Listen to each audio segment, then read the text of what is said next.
सभा पटल पर रखता हूं।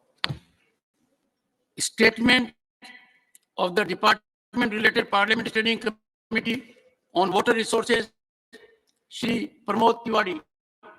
महोदय, मैं आज की कार्यसूची में मेरे नाम के सम्मुख यथा सूचीबद्ध जल संसाधन अस्थायी समिति की आगे की कार्रवाई के वक्तव्य के हिंदी और अंग्रेजी संस्करण को सभा पटल पर रखता हूं।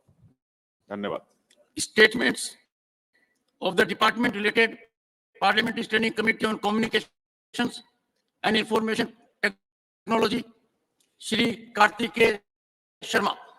Sir, I rise to lay 9 statements, Hindi and English version, showing further action taken by the government on the recommendations contained in the 37th, 38th, 39th, 40th, 41st, 42nd, 49th, 50th, and 51st action taken reports of the Standing Committee on Communications and Information Technology 23-24, as listed against my name in today's distributions.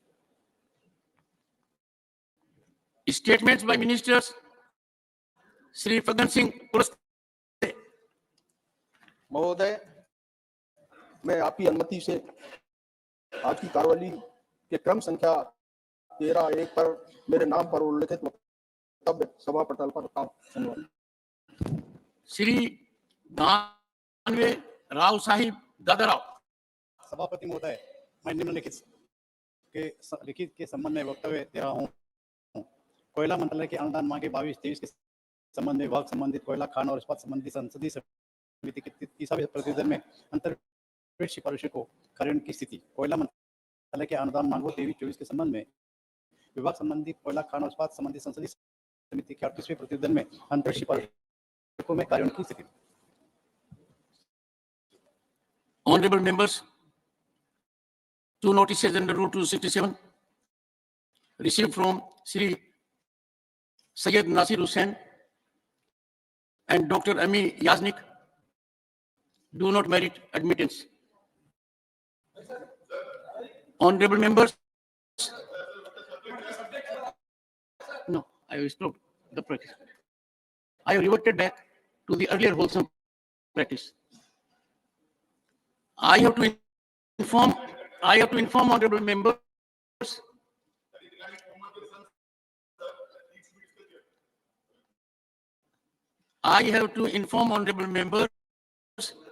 that the panel of vice chairpersons has been reconstituted with effect from 11 December 2023 with the following members: Shrimati Kanta Kardam, Miss Rose Pandey, Shrimati Jaya Bachchan, Shrimati Priyanka Chaturvedi, Dr. C.M. Ramesh, Shri Akhilesh Prasad Singh, Shri Tiruchi Shiva, Shri Sushil Kumar Modi.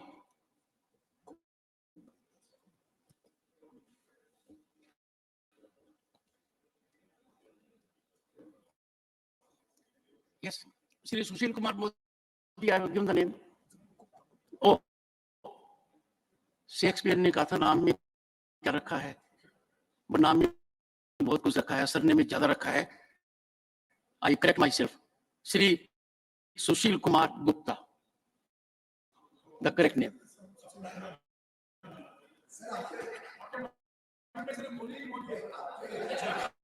My secretary general is Modi. So you think I'm modified?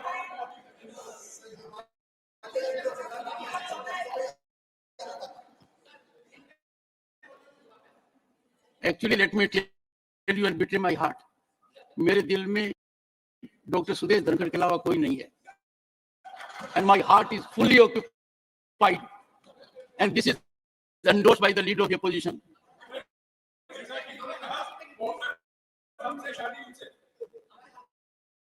देखिए, आप तो कह रहे हैं दूसरे लहजे में, आपने सात्विक तरीके से बात की थी. Leader of the opposition had said so in sublimity, in elegant style, with positivity. There was no sarcasm in that. I think you are so close to such a veteran, you can learn a lot. You only have to be in reception mode. थे. Not many people here have that kind of track record in political functioning. Sharad Pawar ji is another. Matters raised with permission. Dr. Prashant Nanda. Demand for timely disposal of pensions under Artist Pension Scheme and Welfare Fund. धन्यवाद sir. मैं उन कलाकार के बारे में बोलना चाहता हूं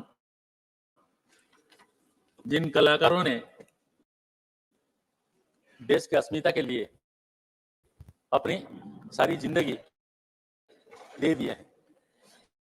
सर ये वो कलाकार नहीं है, वो स्टार नहीं है, उनके पास गाड़ी नहीं है, उनके पास बंगले नहीं है, उनके पास सिर्फ प्रेम है देश के लिए. सर ये वो कलाकार हैं जब वो देश की अस्मिता के लिए काम कर रहे थे तो खाने के लिए उनके पास समय नहीं था, और वो कलाकार हैं जो आज खाने के लिए उनके पास कुछ भी नहीं है. उन्हीं के बारे में आपको ये मैं बताना चाहता हूं, और इस हाउस में मैंने और एक बार भी बोल चुका हूं. सर ऐसे क्या है, एक सरस्वती देवी है उड़ीसा के, उन्होंने अप्रैल 2000 में उनका पेंशन बंद हो गया, और बहुत सारे हैं इस देश में जिनका पेंशन बंद हुआ पड़ा है. और आपको ये चीज भी मैं बोल दूं कि मैं भी खुद लिख लिख के थक गया और बोल के यहां थका नहीं हूं, आशा रखा, पर ना कोई खबर ना कोई संदेश हुआ, ऋतु आए ऋतु जाए. सर चिट्ठी तो मैं मंत्री जी को दिया था, और ये जो सरस्वती देवी इन्होंने अंडर सेक्रेटरी को लिख के दिया था 22 को. अब सोचिए ये कलाकार जिन्होंने अपनी देश अस्मिता को बचा के रखे हैं, उनका इस समय में उनको हेल्प करने के लिए सरकार ने व्यवस्था भी किया है. उनके पास है पेंशन स्कीम है, वेलफेयर फंड स्कीम है, उसी में से उनको मिल सकता है. बहुत सा ज्यादा नहीं है, 4-5 हजार रुपया मिलता है, और 4-5 हजार रुपया में भी वो जी जाते हैं. लेकिन मैं आपके माध्यम से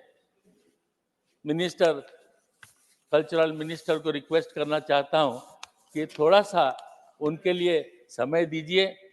थोड़ा सा आप अगर समय देंगे तो वो जो कलाकार लोग हैं वो लोग बच जाएंगे, और ये भी हमारी जिम्मेवारी है, सबकी जिम्मेवारी है. देश की अस्मिता के लिए जो पूरा जिंदगी बर्बाद कर दिए हैं, उनके लिए क्या इतना नहीं कर सकते? और इतना बोलने के लिए, यह संवेदनशील जो मामला है, इसके लिए बोलने का मुझे मौका दिया है, इसलिए मैं आपका बहुत आभारी हूं. और ये सोचता हूं कि इस बार हमारे जो कल्चरल मिनिस्टर हैं, जो किशन रेड्डी जी में धन्यवाद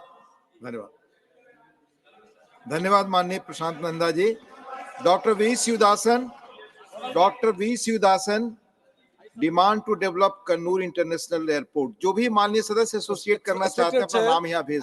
doctor V Sivadasan for their intervention in the development of the Kannur International Airport.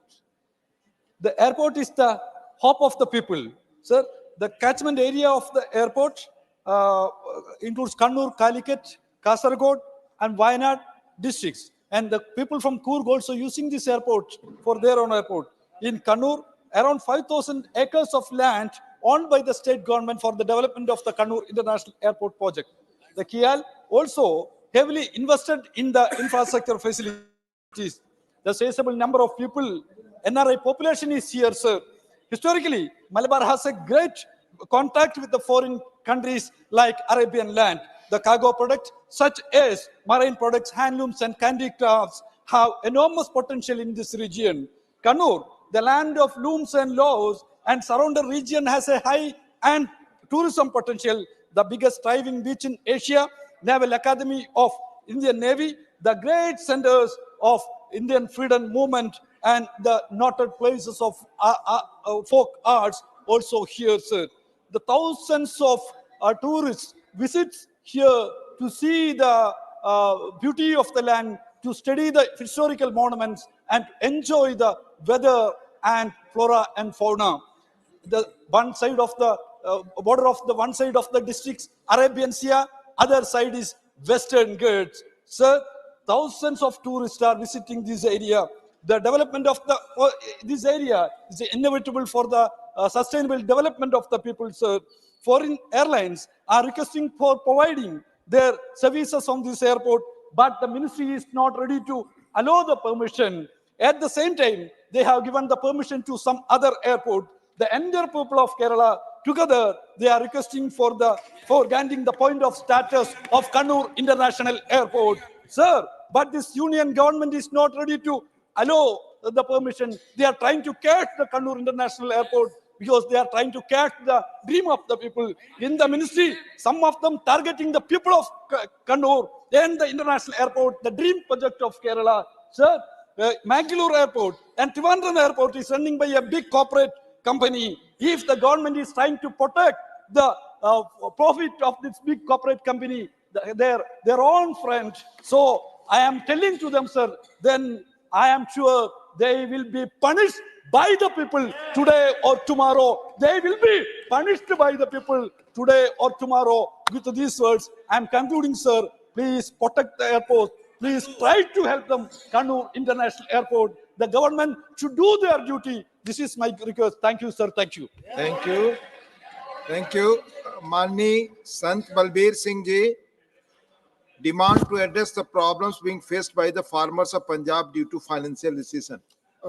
बहुत ही सत्कारयोग उप चेयरमैन साहब, धन्यवाद थोड़ा टाइम देने का। सो असी अज पंजाब के किसानों के जो मंदहाली वाल नूं जा रहे हैं, उन्हां दे मंदहाली चों कढण वास्ते सारे संसद और सरकार का ध्यान दिवाना चाहुंदे हैं। सो किसी पंजाब की कहावत है, उत्तम खेती मध्यम विचार व्यापार निखित चाकरी भीख गवार। सो भाव के सब तो उत्तम खेती जिहड़ी गिणी जाती सी, अज उस खेती नूं जिहड़ा है पंजाब दा नौजवान छड्ड के विदेशां नूं जा रहा। साडे नौजवान भी पलायन कर रहे हैं ते नाल पैसा भी जिहड़ा है वो विदेशां नूं जा रहा। सो किसान ते मजदूर खुदकशियां दे राह दे उत्ते आ गए आ। ताज़ा रिपोर्ट अनुसार देश दे विच रोजाना 114 किसान मजदूर दिहाड़ीदार जिहड़े है वो खुदकशियां कर रहे हैं। सो किसान अंदोलन दे समय च सरकार ने किसानां दियां मंगां मन्नियां सी, जिस कारण वो मंगां हजे तक MSP लागू नहीं हुई। किसानां दे विच इस दी बेचैनी आ वो लागू होनी चाहिदी है। हर साल सरकार 23 फसलों के उत्ते MSP दिंदी है, पर वो खरीदियां सिर्फ कणक ते झोना ही जाता। तुसीं जो मक्की की फसल 1962 रुपये MSP सरकार ने ऐलान की है, पर वो विकी किन्ने 700 तो लैके 1200 तक। वो सारा जिहड़ा है सिर्फ एक दिखावा है कि MSP असी ऐलान करती, उन्होंने खरीद कोई नहीं रहा। ये बहुत वड्डी जिहड़ी समस्या है पंजाब दे विच। सो साडी ये बेनती है कि MSP जिहड़ी है गारंटी कानून उन्होंने लागू किया जाए। जो स्वामीनाथन रिपोर्ट आ उन्होंने लागू किया जाए, क्योंकि स्वामीनाथन इस दुनिया तो चले गए। आपां भी उन्हां दी प्रति जिहड़ा सी श्रद्धांजलि भेंट की है। सच्ची श्रद्धांजलि यही होगी कि जो उन्होंने सिफारिशां कीतियां वो सिफारिशां जिहड़ियां है खेती दे विच वो लागू कीतियां जाण, ताकि खेती एक लाहेवंद धंधा बन जाए। असीं धन्नवाद करदे हां सत्कारयोग प्रधानमंत्री नरेंद्र मोदी जी का, जिन्हां दे यत्नां सदका करतारपुर का लांघा जिहड़ा है वो चलिया। पर असीं मंग करदे हां कि वाघा बार्डर जिहड़ा है वो बिजनेस वास्ते वो खोलिया जाए, क्योंकि जिस वेले पंजाब दे विच आलू 5 रुपये किलो विकदा हुंदा, पाकिस्तान दे विच 150 रुपये किलो विकदा। आलू पंजाब दा ही है, जां तां जिहड़ा है गुजरात रही जांदा जां वाया दुबई होके पाकिस्तान आउंदा। जेकर वो सिल्क रोड चालू किया जाए, क्योंकि असीं चीन नाल भी व्यापार करदे आ, वो किहड़ा साडे लई रोज़ गुलदस्ता लैके खड़े हुंदे आ। ਪਰ ਪਾਕਿਸਤਾਨ ਨਾਲ ਵੱਲ ਵੀ ਜਿਹੜਾ ਹੈ ਉਹ ਬਾਰਡਰ ਖੁੱਲ ਜਾਏ ਤੇ ਬਹੁਤ ਵੱਡਾ ਜਿਹੜਾ ਹੈਗਾ ਆਰਥਿਕ ਤੌਰ ਤੇ ਖਾਸ ਕਰਕੇ ਜਿਹੜਾ ਹੈਗਾ ਪੰਜਾਬ ਨੂੰ ਉਹਦਾ ਲਾਭ ਹੋਊਗਾ। ਇਹ ਸਾਡੀ ਆਪ ਨੂੰ ਸਨਿਵਰ ਬੇਨਤੀ ਹੈ। ਸੋ धन्यवाद। बहुत बहुत धन्यवाद। Now, Dr. M. Thambi Durai demand to start 8-lane road project between Karu and Coimbatore and 6-lane road Honorable project between Deputy Karur Chairman, and sir, Trichy. I would like to draw attention of the Honorable Minister of Road Transport and National Highways to a road project which is pending for a long time in Tamil Nadu. Sir, Karur to Coimbatore National Highways 8-lane project was approved long time ago by the Ministry of Union Government, but it is not yet implemented. Likewise, Karur-Trichy National Highways 6-lane project is also a necessity in the present circumstances. And I request the Honorable Minister to start these projects for the reason that I am explaining now. Karur is a city in Tamil Nadu famous for production and export of handlooms, textiles, and mosquitoes net. Further, it is also a famous city for bus building industries. There are also cement factories established in Karur. It is a very big city in itself, sir. Coimbatore is also a Manchester of South India, and Coimbatore, it is well known. Trichy is also a major city which is producing a lot of industries in that area. Therefore, sir, you know very well, during our former Chief Minister of Tamil Nadu, Edappadi Palaniswamy, he has taken a lot of effort to implement this project and tried to cooperate with the central government. He appointed many officials to acquire the land, everything. But in spite of our former Chief Minister Edappadi Palaniswamy, I don't know why this project is still pending. Because of the importance of this project, strategic city, which are all corporations themselves. Karur is a corporation, Trichy is a corporation, and Coimbatore corporation. These corporations have several thousands who travel from one to other on a daily basis. And if the 8-lane projects between Karur and Coimbatore and 6-lane project between Karur and Trichy is implemented, travel between the Trichy and Coimbatore can be reduced to 2 hours and will boost for the economy, sir. And also, because of the lack of these roads, lot of accidents are taking place, especially Karur people suffering a lot. Many accidents took place, many people died, Therefore, the tragedy thing we are seeing in the city, that area. Therefore, it is very necessary. I request the Honorable National Highways authorities and also Minister to see that this project, that Karur to Coimbatore and also Karur to Tiruchirappalli, both can be connected. The airport also, Coimbatore Airport and Trichy Airport, connecting 2 hours we can travel. That is the facilities. Therefore, I am request the Honorable Minister and the central government and also state government also to cooperate in that, to see that project can be implemented, sir. Thank you very much. Thank you, Dr. M. Thambi Durai ji.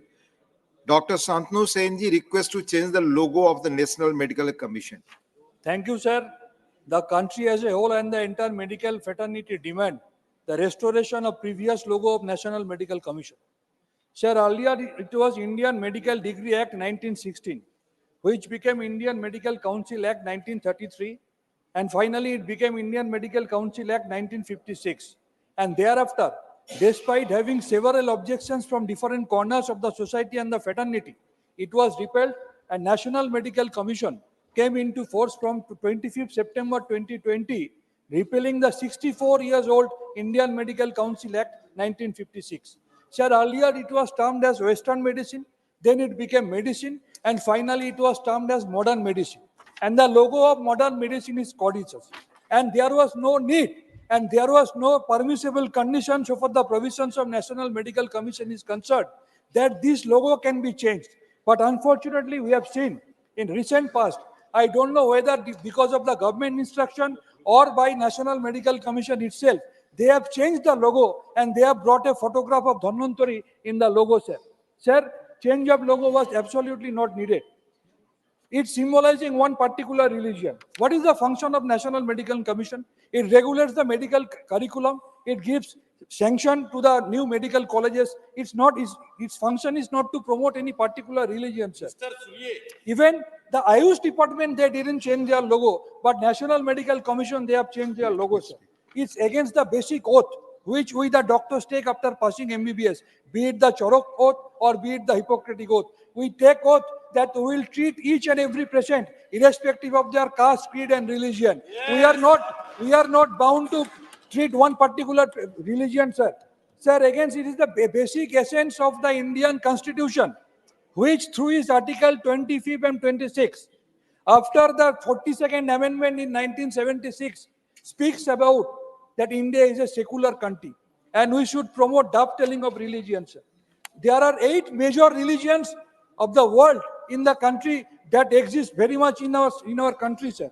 Sir, we know by now that we worship Ram and some uses the religion for their political benefit. It is known to all that in UP, one Dalit is forced to lick his feet from the ground because his son gets married to another community woman. And it's known to us by now that in Lok Sabha, their MP openly abuses one Muslim MP, and the ethics committee and the privilege committee remain silent on this. So we do demand, and Indian Medical Association being the largest organization also demand that immediately the previous logo, which does not symbolize any particular religion, should be restored, sir. Thank you very Thank much. you. Manni Sri Ramji, regarding displacement of tribals in Dadra and Nagar Haveli. Please, Mani Mantri ji, kuch bolo. Please.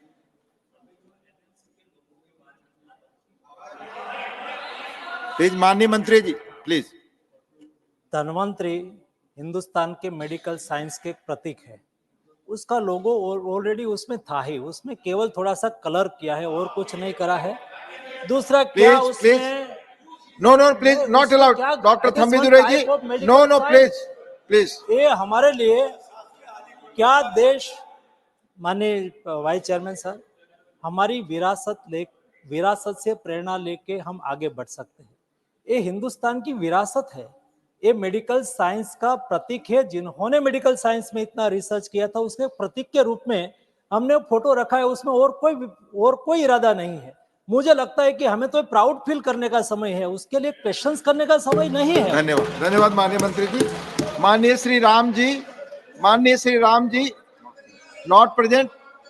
Dr. Thambidurai ji, you are not allowed to be senior, you are senior man. Manis Shri Abir Ranjan Biswas need to address the rising cases of crime against women. Mani, please take your seat. Mani Abir Ranjan Biswas So ji. thank you for allowing me. My subject is need to address the rising cases of crime against women. Sir, I would wish to bring to your notice that the recent National Crime Records Bureau, that is the NCRB, has reported revealing a staggering figure of 4,45,256 cases of crimes committed against women in 2022. Shame. So this translates to about 51 FIRs filed every hour. And so the issue of women's safety has become very paramount. It is imperative for authorities to address this concerning trend and implement robust measures ensuring the safety and security of women all across the nation. Sir, while the data underscores the urgent need to have comprehensive strategies to combat gender-based crimes, it's noteworthy that Kolkata stands out as the safest city in the country. Yes. This distinction highlights the effectiveness of local initiatives and law enforcement efforts in creating a secure environment for women. So, to further enhance women's safety nationwide, it is crucial for policymakers to analyze successful models like that of Kolkata and replicate best practices that are available all over the nation. This may include increased police presence, community engagement programs, and leveraging technology for a rapid response to such incidents. This alarming statistics underscores the responsibility of both law enforcement and roping in and engaging the community to work collaboratively in tandem in creating a society where women can live without fear. Sir, it is essential to prioritize and invest in women's safety, ensuring that every city and region becomes a safe haven for women to thrive and contribute to the nation's progress. Thank you, sir. Thank you, Manya V. Ranjan ji. Honorable Sri Dhananjay Bhim Rao Mahadik ji, demand for electrification and doubling of railway track between Kolhapur and Miraz. धन्यवाद उपसभापति जी। Sir, Kolhapur Maharashtra का एक बहुत ही समृद्ध जिला है। Per capita income में देश में हम दूसरे स्थान पर हैं। कोल्हापुर में एक प्राचीन महालक्ष्मी जी का मंदिर है। देवी महालक्ष्मी जी का तिरुपति बालाजी से धार्मिक संबंध होने की वजह से रोज लाखों श्रद्धालु कोल्हापुर आते हैं। सर, टूरिज्म के कई सारे साइट्स हैं, बहुत अच्छे मंदिर हैं, 13 किले हैं, उसमें से विशालगढ़ और पनालगढ़ जहां पर छत्रपति शिवाजी महाराज जी का वास्तव रह चुका है। छत्रपति शाहू महाराज जी का जन्म स्थान भी कोल्हापुर है। सर, कोल्हापुर में बहुत अच्छी रेनफॉल होती है, जिसकी वजह से शुगर केन की रिकवरी देश में सबसे ज्यादा नंबर 1 कोल्हापुर में है। यहाँ के लोग मेहनती है। इंडस्ट्री का एक बड़ा हब यहाँ पे बन चुका है, जहाँ कपड़ा, गुड़, चीनी की कई सारी मिलें हैं, फाउंड्री है, कास्टिंग है और रेमंड जैसी बड़ी इंडस्ट्री भी यहाँ पे है। सर, सन 2015 में रेलवे विभाग ने कोल्हापुर पुणे विभाग में पुणे से लोंडा वाया मिरज रेलवे ट्रैक की डबलिंग लाइनिंग का विद्युतीकरण के लिए लगभग 500 करोड़ का आवंटन किया था। मिरज से कोल्हापुर केवल मात्र 47 किलोमीटर है। सर, और मैं लोकसभा में था तब से ये मांग कर रहा हूं कि मिरज से कोल्हापुर डबल लाइनिंग होना चाहिए। जो पुणे लोंडा था मिरज तक, वो काम लगभग पूरा हो चुका है। सर, तो अभी सर डबल रेलवे लाइनिंग होने से कोल्हापुर के लिए कई अधिक ट्रेनें और अधिक व्यवसाय का फायदा हो सकता है। इसलिए मेरी आपके माध्यम से सरकार से यह अनुरोध है कि कोल्हापुर मिरज रेलवे ट्रैक की डबलिंग लाइनिंग और विद्युतीकरण की मंजूरी दी जाए। इसमें भविष्य में कोंकण रेलवे लाइन के विस्तार के लिए भी इसका फायदा होगा। साथ ही जो वंदे भारत जो बहुत ही पॉपुलर हो चुकी है, उसकी भी अनाउंसमेंट कोल्हापुर मुंबई के लिए हो चुकी है, वो भी जल्द से जल्द शुरू की जाए। सर, प्रधानमंत्री मोदी जी के एक विजनरी लीडर है, उन्होंने कोल्हापुर के लिए बहुत कुछ दिया है। यातायात के लिए, आवागमन के लिए 6 लेनिंग रोड कोल्हापुर से जा रहा है। इंडस्ट्रियल हब जो कॉरिडोर बन रहा है वो भी कोल्हापुर से जा रहा है। कोल्हापुर का एयरपोर्ट हमारे मंत्री ज्योतिरादित्य सिंधिया जी ने 274 करोड़ देके वो भी फुल फ्लेजेड चल रहा है। 5-6 फ्लाइट चल रही है। पीएम ई बस सेवा केंद्र के माध्यम से 100 बसेस आवंटित हुई है। तो सिर्फ ये रेलवे का एक काम जो है पिछड़ा हुआ है। मैं आपके माध्यम से सरकार से अनुरोध करता हूं कि कोल्हापुर मिरज जल्द से जल्द डबलिंग विद इलेक्ट्रिफिकेशन किया जाए। धन्यवाद सर। धन्यवाद माननीय धनंजय भीमराव महादिक जी। माननीय Shri Sujeet Kumar ji, demand to resolve infrastructural deficiencies of a club model residential school in Odisha. धन्यवाद उपाध्यक्ष महोदय, मैं आदिवासी बच्चों की शिक्षा के विषय में आपके माध्यम से सरकार का ध्यान आकर्षण करना चाहता हूं।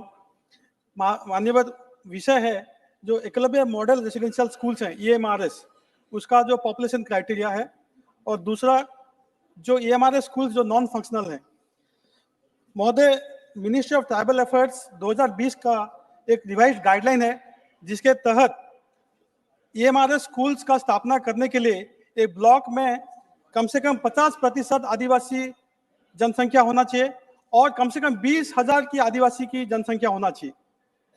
महोदय, standing committee on social justice and empowerment ने अपनी 31वां रिपोर्ट 2020 अप्रैल में, जिसका टाइटल है review of the functioning of EMRS, इस पॉपुलेशन क्राइटेरिया को अनफेयर और डिस्क्रिमिनेटरी बताया।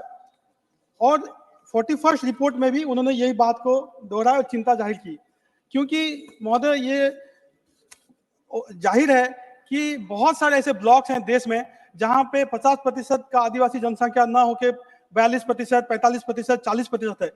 तो सर वो ब्लॉक्स के बच्चों का क्या गलती है कि उनको ये EMRS एजुकेशन, क्वालिटी एजुकेशन से डिप्राइव किया जाए। मैं आपको 3 उदाहरण दूंगा महोदय। एक उड़ीसा में एक ब्लॉक है पालहड़ा ब्लॉक, अंगुल जिले में, जिसमें आदिवासी जनसंख्या है 40%, और एक ब्लॉक है कनकड़ाहाट, ढेंकानाल जिले में, जिसमें 43% आदिवासी पॉपुलेशन है, और एक ब्लॉक है पाइकमाल, बरगढ़ जिले में, जिसमें करीबन 36% आदिवासी है। और तीनों ब्लॉक में EMRS स्कूल्स नहीं हो सकते पॉपुलेशन क्राइटेरिया की वजह से। तो सर ये बहुत अच्छा स्कीम है, एक्सीलेंट स्कीम है, लेकिन ये जो पॉपुलेशन क्राइटेरिया है सर, इसके तहत बहुत सारे सर आदिवासी बच्चे डिप्राइव हो जा रहे हैं क्वालिटी एजुकेशन के तहत। और दूसरी बात सर, अभी उड़ीसा में 104 EMRS स्कूल्स का सर सैंक्शन हुआ है, जिसमें से अभी तक सिर्फ 32 स्कूल ही फंक्शनल हो पाए हैं। 72 स्कूल अभी तक फंक्शनल नहीं हो पाए। सर, ऑनरेबल फाइनेंस मिनिस्टर ने अपने बजट स्पीच में कहा कि करीबन 40,000 करोड़ रुपया का सैंक्शन किया गया EMRS स्कूल्स में टीचर्स अपॉइंटमेंट के लिए। लेकिन सर, जब स्कूल ही फंक्शनल नहीं होंगे तो सर ये टीचर्स अपॉइंट होकर भी क्या फायदा। तो सर मेरे सरकार से यही सर विनती है कि जो पॉपुलेशन क्राइटेरिया को रिविजिट किया जाए। और इस बारे में मैंने सर चिट्ठी भी लिखा था मंत्रालय को, और माननीय मंत्री रेणुका सिंह जी का भी मेरे पास रिप्लाई आया था कि 2025-26 में ये जो क्राइटेरिया है इसका पुनर्विचार किया जाएगा। ये उन्होंने रिप्लाई दिया अपनी चिट्ठी में। तो सर 3 साल बहुत देर हो जाएगा सर, आदिवासी बच्चे 3 साल के जो डिप्राइव हो जाएंगे। इसके लिए मैं आपसे विनती करता हूं कि सरकार इस बारे में ध्यान दे। धन्यवाद। धन्यवाद माननीय सुजीत जी।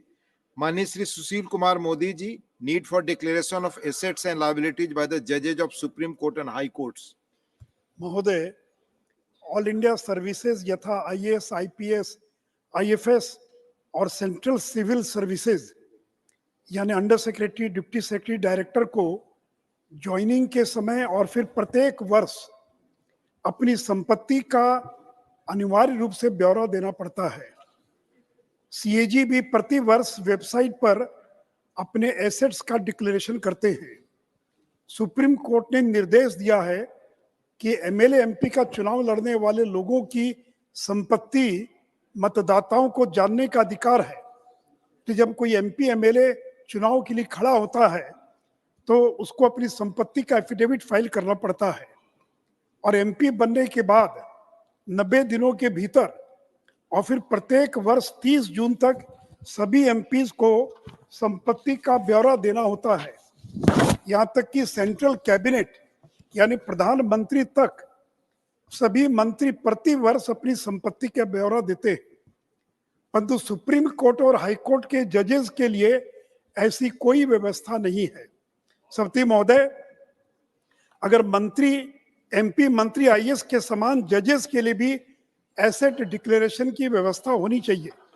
इसके लिए भारत सरकार को वर्तमान कानून में संशोधन करे या नया कानून बनाए या कॉलेजियम इसके लिए मैकेनिज्म विकसित करे। सभापति महोदय, anybody holding public office and drawing salary from exchequer should compulsorily declare annual details of their properties irrespective of the position that person holds. जिस प्रकार MLA MP की संपत्ति जानने का वोटर को अधिकार है, उसी प्रकार litigant has a right to know the assets of judges. This will repose the confidence and trust of the litigating public in the judicial system. If the minister who decides about awarding a tender has to disclose his assets, why not the judge who decides if the minister decides right or wrong? Both are public authorities discharging public function. सती महोदय, मैं सदन को भी बताना चाहूंगा कि supreme court के full bench ने 7 मई 1997 को यह निर्णय लिया कि सभी जजेस अपनी प्रॉपर्टी का मैंडेटरी डिक्लेरेशन करेंगे, लेकिन बाद में उसको सुप्रीम कोर्ट के फुल बेंच ने इसको वॉलंटरी कर दिया। और आज ही सुबह मैं सुप्रीम कोर्ट की वेबसाइट पर गया, 2018 के बाद उसको अपडेट नहीं किया गया क्योंकि वॉलंटरी है, और केवल 55 जजेस की संपत्ति का ब्यौरा वेबसाइट पर उपलब्ध है। सुप्रीम कोर्ट की वेबसाइट पर जाकर देख सकते हैं, और केवल 5 हाई कोर्ट की वेबसाइट पर सूचना है, और वो भी कुछ ही जजेस की है। और इसलिए मैं सरकार से आग्रह करता हूं कि इसकी धन्यवाद माननीय सुशील कुमार मोदी जी। जो भी माननीय सदस्य एसोसिएट करना चाहते हैं, kindly send your names here, you know the process. Doctor Ashok Kumar Mittal ji, concern over rising cases of human trafficking. धन्यवाद, आपने मुझे 0 आवर में अपनी बात रखने का मौका दिया। आज मैं इस सदन के समक्ष एक बहुत ही संवेदनशील और चिंताजनक मुद्दा उठाना चाहूंगा, ह्यूमन ट्रैफिकिंग का, जो कि नेशनल और इंटरनेशनल लेवल का एक बहुत ही गंभीर मुद्दा है, क्योंकि इसमें सिर्फ इंटरस्टेट ही नहीं, क्रॉस बॉर्डर ट्रैफिकिंग भी शामिल है। यह नेशनल सिक्योरिटी का भी इशू बन जाता है, क्योंकि इससे जो ब्लैक मनी जनरेट होती है वही आगे जाकर आतंकवाद, ड्रग ट्रेड, आर्म्स ट्रेड और इस जैसे अन्य गैर कानूनी कार्यों में इस्तेमाल की जाती है। हमारे संविधान में सिर्फ 2 मुद्दों को डायरेक्टली पनिशेबल बनाया गया है, ट्रैफिकिंग और अनटचेबिलिटी को, और इसे आर्टिकल 23 के माध्यम से फंडामेंटल राइट टू एक्सप्लॉयटेशन के अंतर्गत रखा गया है। यदि हम नेशनल क्राइम ब्यूरो के रिकॉर्ड पर जाएं तो 2022 में जो केस रिकॉर्डेड हुए वो 2112 थे, लेकिन ये टिप ऑफ द आइसबर्ग है। यदि हम गहराई में जाएं तो ये शायद मुद्दे लाखों में, ऐसे केसेस लाखों में आएंगे।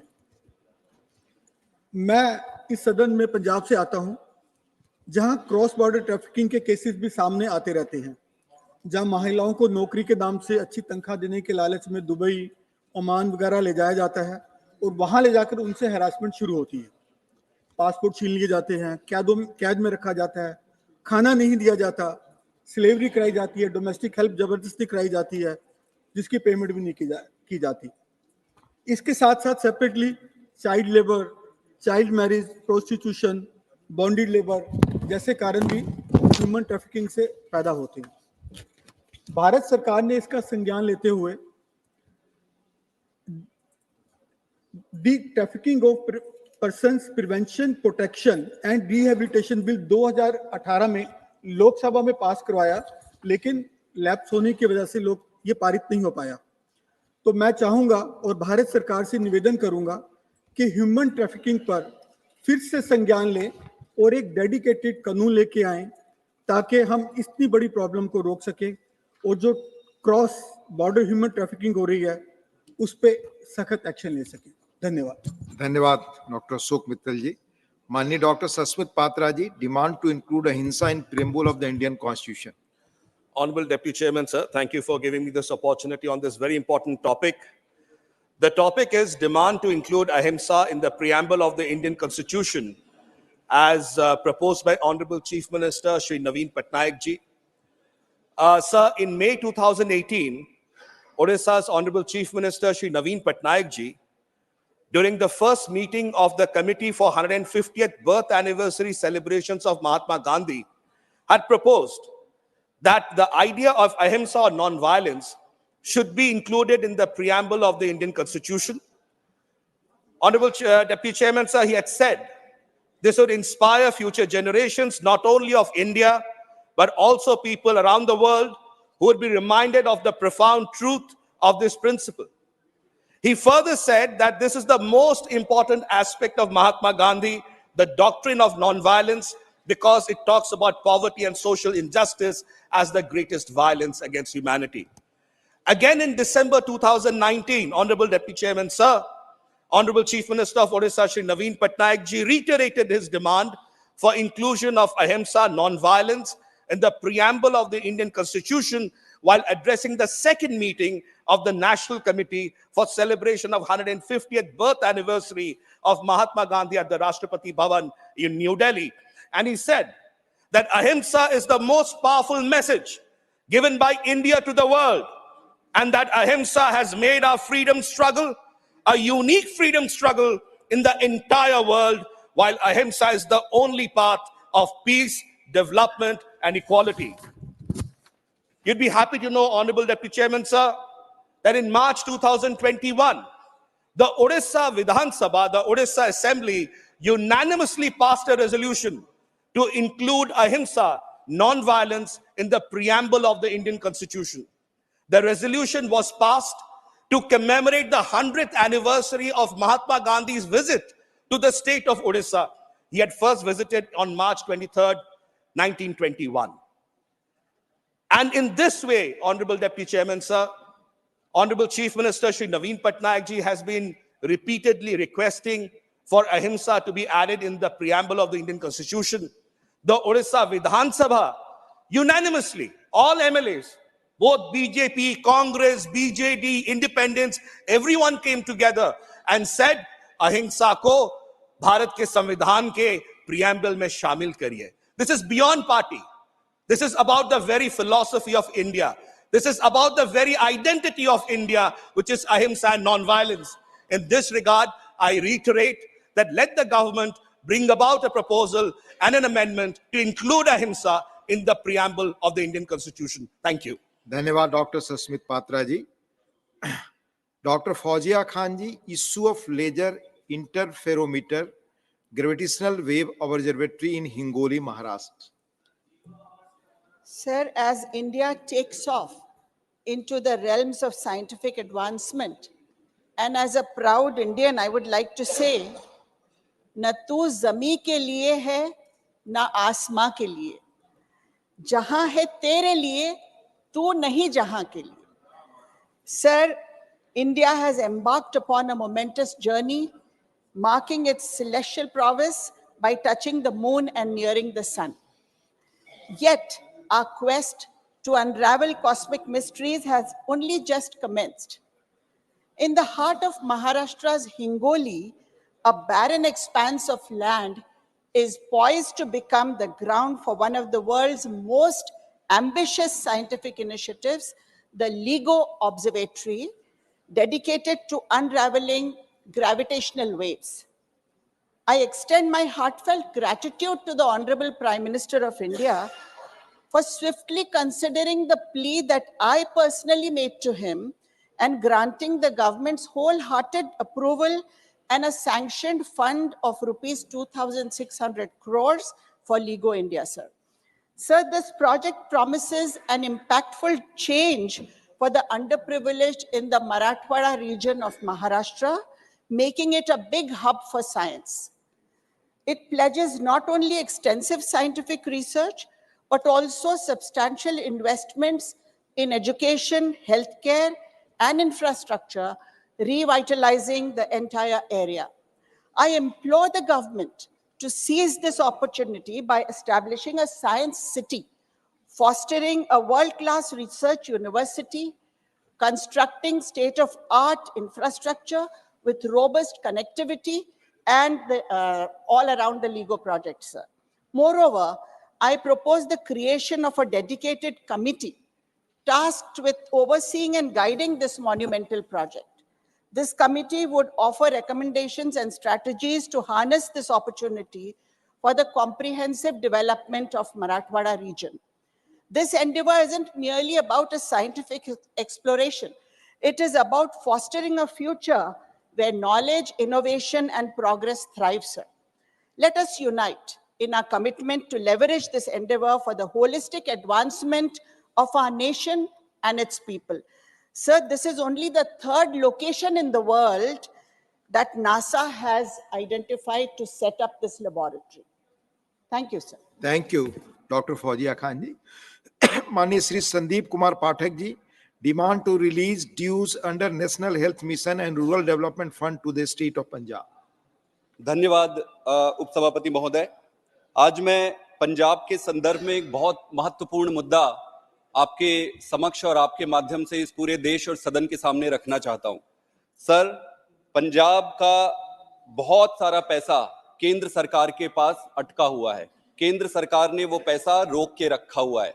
लगभग आरडीएफ जो रूरल डेवलपमेंट फंड है उसमें 5,500, नेशनल हेल्थ मिशन का 621 करोड़, एमडीएफ का लगभग 850 करोड़, स्पेशल असिस्टेंस का 1800 करोड़, टोटल लगभग 8,000 करोड़ पंजाब का पैसा केंद्र सरकार के पास अटका पड़ा है, रोका हुआ है किसी किसी कारणों से। मैं आज आपके माध्यम से केंद्र सरकार से हाथ जोड़ के विनती करता हूं कि सर, पंजाब के साथ अन्याय ना हो, पंजाब के अधिकार का पैसा उसे मिलना चाहिए। अगर मैं आरडीएफ की बात करूं सर, तो रूरल डेवलपमेंट फंड मोस्टली मंडी के रख रखाव और निर्माण के लिए होता है। इसके साथ साथ लगभग 67 किलोमीटर मंडी के आसपास का जो रोड होता है, सड़कें होती है, उसकी रख रखाव के लिए होती है।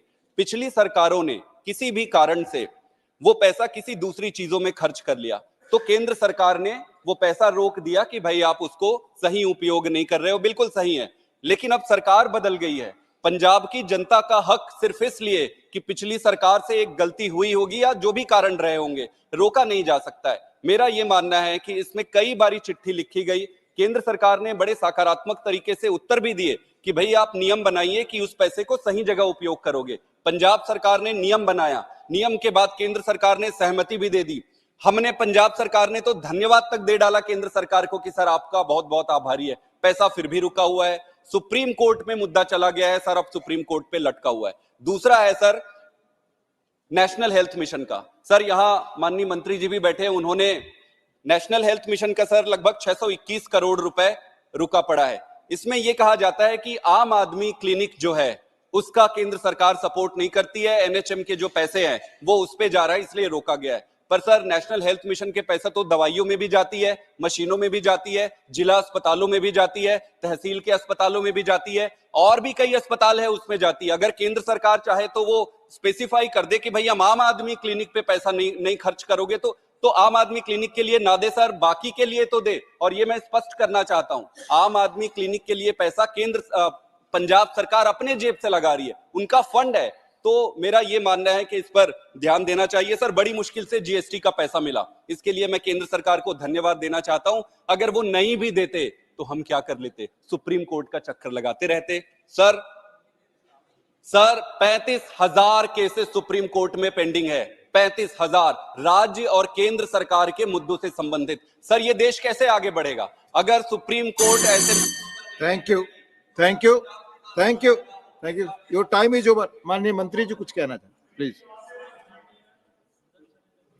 क्वेश्चंस राइज किया है, मुझे लगता है कि सदन को क्लैरिफाई करना आवश्यक है, इसलिए मैं खड़ा हुआ हूँ। भारत सरकार फेडरल डेमोक्रेसी का सम्मान करती है। कोई राज्य को अपने अधिकार से वंचित ना रहे उसकी हम स्वयं चिंता करते हैं, लेकिन सरकार का दो दायित्व होता है। नो नो नो नो, सरकार का दो दायित्व होता है। दो व्यवस्था के प्रति सरकार रिस्पॉन्सिबल होती है। एक सिर्फ माननीय मंत्री की बात रिकॉर्ड पे जाए। एक सरकार नीति नियमों से बंधी हुई होती है, दूसरा पार्लियामेंट के प्रति रिस्पॉन्सिबल होती है। सरकार कोई स्कीम बनाती है, पार्लियामेंट की अनुमति से कोई योजना बनाती है, और भारत सरकार जो योजना बनाती है, कोई स्कीम बनाती है, वो सरकार की योजना के लिए होता है। और ये योजना जो सरकार चलाती है, सभी सरकार को कभी हमने कोई फंड नहीं रोका है। अभी यहाँ माननीय सदस्य ने जो अपनी बात कही है नेशनल हेल्थ मिशन के संदर्भ में, नेशनल हेल्थ मिशन हो आयुष्मान आरोग्य मंदिर, जिसका पुराना नाम था health and wellness centre. Health and wellness centre के लिए जो उसमें nothing is going on record, please. उसका मॉडर्नाइजेशन के लिए please, no please, that's a process is there mister Devi, please sit, there is a process for it. उसमें जो contractual employees है उसकी सैलरी का 60% देने के लिए सम्मानीय सदन ने हमें अनुमति दी है। वहां पर जो मेडिसिन आती है, मुफ्त मेडिसिन, उसमें 60% पैसा देने के लिए सम्मानीय सदन ने हमें अनुमति दी है। जो जिस सरकार इस योजना का ये ही स्थिति में अमल करता है उसको हम भली भांति मदद करते हैं, लेकिन कोई सरकार ये योजना अपने नाम से करे और हमारी योजना ही ना रहे, जिसको पार्लियामेंट की अनुमति ना हो, जो रूल्स रेगुलेशन में आता न हो, जिसको कैबिनेट की अप्रूवल न हो, उसको तो हम कैसे पैसा दे सकते। इसलिए किसी को पैसा देने के लिए हमारी माननीय विवेक ठाकुर, माननीय Vivek Thakur, it's not, there is a process for it. Derek ji आप जानते हैं, देयर प्रोसेस। धन्यवाद डिप्टी चेयरमैन सर, धन्यवाद डिप्टी चेयरमैन सर। आदरणीय उपसभापति महोदय, मैं सदन का ध्यान एक महत्वपूर्ण मुद्दे की ओर आकर्षित करना चाहूंगा, जिससे हमारे बच्चे और युवा पीढ़ी का भविष्य उनकी सेहत से जुड़ी हुई है। जैसा कि कहा जाता है आरोग्यम धन संपदा, परंतु आज युवा पीढ़ी के स्वास्थ्य के साथ जिस प्रकार ये कुछ कंपनियां जो जंक फूड के बिजनेस में है, एनर्जी ड्रिंक के बिजनेस में ये कर रही हैं, ये मैं आपके माध्यम से ध्यान आकर्षित करना चाहूंगा। शुगर और सॉल्ट हमारे रोजमर्रा की जिंदगी और खान पान का महत्वपूर्ण हिस्सा होता है, लेकिन इसका अति उपयोग स्वास्थ्य के लिए किस प्रकार से हानिकारक होता है ये हम जान लें, क्योंकि भारत में डायबिटीज, हाइपरटेंशन और ब्लड प्रेशर के पेशेंट की संख्या जिस प्रकार से बढ़ रही है, इसका कुछ डेटा जो है मैं आपके समक्ष रखना चाहूंगा, जो कि आईसीएमआर का एक स्टडी है जो पब्लिश हुआ है बहुत विश्व के प्रतिष्ठित जर्नल में, the Lancet diabetes and endocrinology, India is home to a whopping 315 million people with hypertension, 101 million with diabetes, 136 million Indians are pre-diabetic, 213 million people live with high cholesterol, 185 million suffer from high LDL cholesterol or bad cholesterol, while 254 million live with generalized obesity and 351 million have abdominal obesity. These non-communicable diseases were also behind 65% of deaths in India. महोदय, हमारे युवा पीढ़ी तो हम सब इस समस्या से जूझ ही रहे हैं कि जंक फूड जो है क्वेश्चन नंबर 76 श्री सुशील कुमार मोदी। पूछता हूं। Honorable Minister. Sir, a statement is laid on the table of the House. First supplementary, Shri Sushil Kumar Modi. सभापति महोदय, मैं सरकार से जानना चाहता हूं कि यूपीए 2 के दौरान कितने के ऑयल बॉन्ड इशू किए गए थे, कितने का पेमेंट हो चुका, कितना बकाया है और बाकी कब तक इसका भुगतान और सरकार करेगी? Honorable Minister. Sir, the question is on the utilization of cylinders by beneficiaries of Ujjwala. But sir, I have a learned colleague. He has asked a question which is somewhat, not directly, but somewhat distantly related to the issue. And he has sought a question which is interesting. The question seeks to know how in the tenure, during the tenure of the previous government, the issue of price rise, I think that should be the question, was confronted. It was confronted, as the honorable member has said, through the floating of oil bonds, which in essence means that if you have a financial difficulty that you have to confront, then you float bonds and someone else will have to pay them back. So those oil bonds floated between the years 2004 and 14, that I think was the tenure of that was the period. I think there were close to 1,41,000 crores, but I seek forgiveness if my figure is slightly misaligned, but it's not. No, you mean numerical figure. Numerical figure. No, my figure, sir, I'm trying to lose weight. Yes. It's a constant struggle also, sir. 1,41,000, and the honorable member has said, how do you do it? Sir, but in the Punjabi language, if I may be permitted, because the leader of the opposition had said, why don't you speak in Hindi? I was tempted to speak in Punjabi. Sir, Punjabi mein hum rishte zara jaldi jod lete hain. But I was not implying that in totality. हमें 1,41,000 करोड़ के जो नाना जी ने कर्ज लिया, पोते जो हैं उनके, the second generation, we are paying back 3,50,000 crores. ये होती है, this is what I call absolute irresponsible governance model. What we did during the current Prime Minister's period, sir, we took a number of steps to do it very differently. We diversified the sources of supply.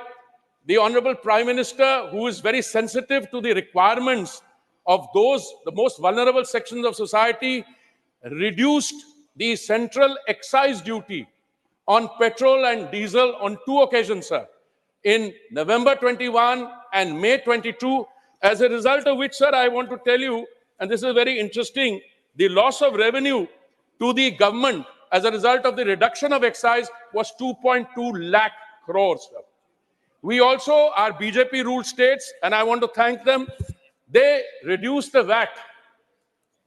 As a result of which, what happened is that we had 2 differential levels of petrol and diesel pricing. You had the BJP ruled states where petrol on an average sells for 96 rupees a litre, and you had the non-BJP states, I don't want to name any, sir, because that's not, I think, the question, but the difference is about 12 rupees per litre. And sir, you never go to a petrol bunk to just fill 1 litre of petrol. An average car which a citizen uses, or a two-wheeler or three-wheeler, fills many liters. So if you have a car with 30 liters and the price differential is 12 rupees per liter, you will realize, sir, what is the issue involved.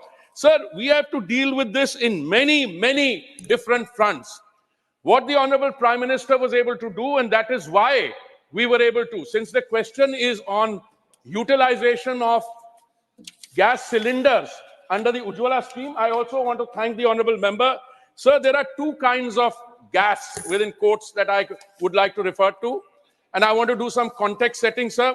There is something called natural gas, which comes along with crude oil from below the surface or in deep sea. Sir, the other is the liquefied petroleum gas, sir. India imports approximately, sir, 60% of the LPG. And that import of 60% of the LPG, sir, has to be seen in the context of some of the crude oil which we import, which is utilized in our refineries, refined to produce LPG, sir.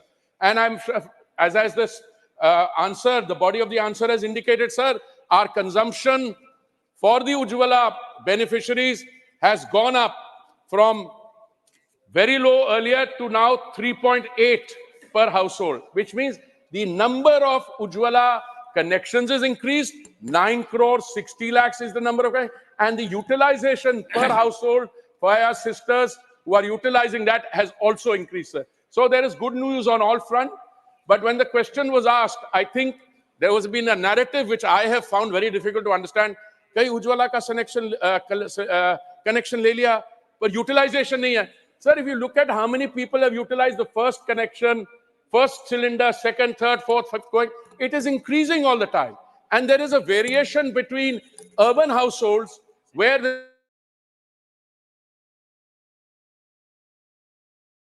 there may be large, very good feature, but I think a normal family size, husband, wife, and 2 children would be utilizing about 4. I thank you very much, sir. रिश्ते जल्दी बना लेते हो, आपने कहा रिश्ते बहुत जल्दी बना लेते हैं. पंजाबी की बात छोड़िए, you opened up front on the home ground.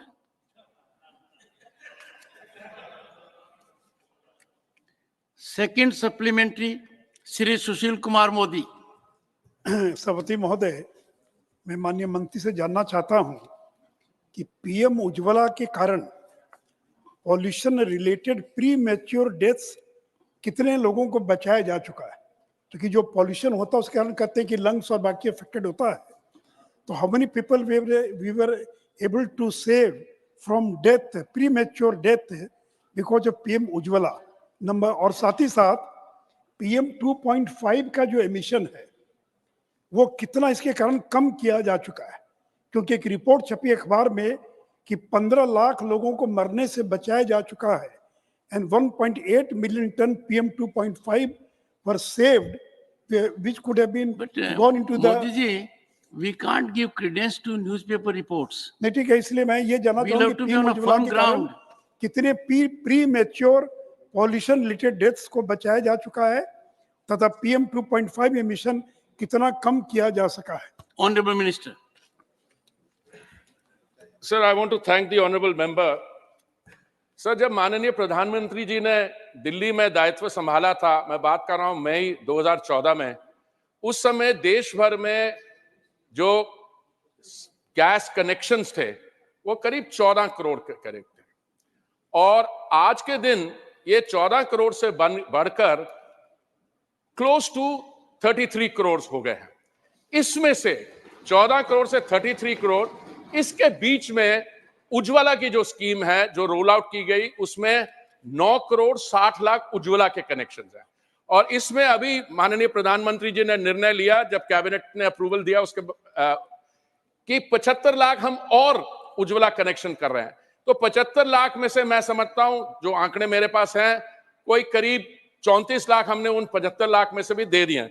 Sir, it is very clear that shifting from traditional firewood, kerosene, coal, and other traditional this thing onto gas, which is a cleaner cooking medium, much cleaner, has very significant health benefits, especially impacting on the lives of rural households, especially women. Now, the wood, dung, crop residues result in all kinds of air pollution, more toxicity. But sir, इसमें मैंने कई estimates देखे हैं. The honorable member has referred to one such report. जो उन्होंने figures दिए मैंने वो भी देखे हैं. मैंने कुछ और भी figures देखे हैं जो इससे भी ज़्यादा. There has been also some discussion in the context of the World Health Assembly. But sir, मेरी submission आपके through your good offices sir की exact quantification, because ये उज्ज्वला के भी है और जो एक्स्ट्रा गैस सिलेंडर 14 करोड़ से 33 करोड़ लगे हैं उसका भी लाभ है, और there are some other steps being taken. So the exact quantification as to how many lives were saved due to this initiative, we can say that we can save millions of lives. I have no doubt in associating myself or endorsing the honorable member's assessment that a lot of lives have been saved, but the precise quantification, because when something as unfortunate as morbidity takes place, then the causation becomes a problem. There were people during the pandemic who at the end of the day suffered from COVID, but they had their actual cause of death may have been because the immune system was down to the other. But I think the honorable member is right on target. This has been, in terms of health parameters, a transformational initiative by the Prime Minister, both the number of cylinders going up from 14 to 33, and subsequently, sir, the 9 crore 60 lakhs Ujjwala connections and the additional ones which have been gagged. But I would submit that I feel a little hesitant, sir, because of my civil service training, perhaps, to put an exact number it, but I think it would be very close to the millions that my colleague, the honorable member, refers to, sir. Third supplementary, Shri Biplab Kumar Dev.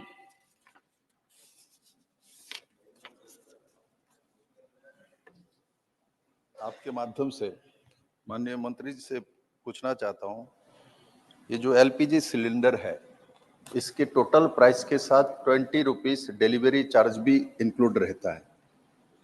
Semi rural और rural में जो distributor है consumer से ये 20 रुपए के बारे में बताता भी नहीं, उनको जानकारी भी नहीं है, और उल्टा 50 से 100 रुपया चार्ज करता है जब वो पहुंचाने के.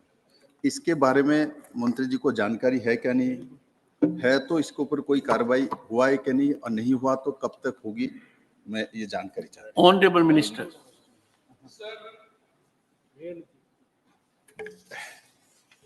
जो सिलेंडर का दाम है 1100 रुपए जो शुरू में था, वो हमने देश भर के लिए उसको कम किया 200 रुपए का. आज उस 14.2 किलोग्राम के सिलेंडर का दाम करीब 900 रुपया है. But sir, there are regional variations. It is quite one thing to deliver a cylinder, say in Delhi, from a dispensing point, and quite another to have a cylinder reach in the far reaches of the northeast. So there are a little small differences there. We are not only aware, the honorable member has asked, इसके बारे हमें जानकारी है कि नहीं? हमें पूरी जानकारी है, and we monitor it all the time.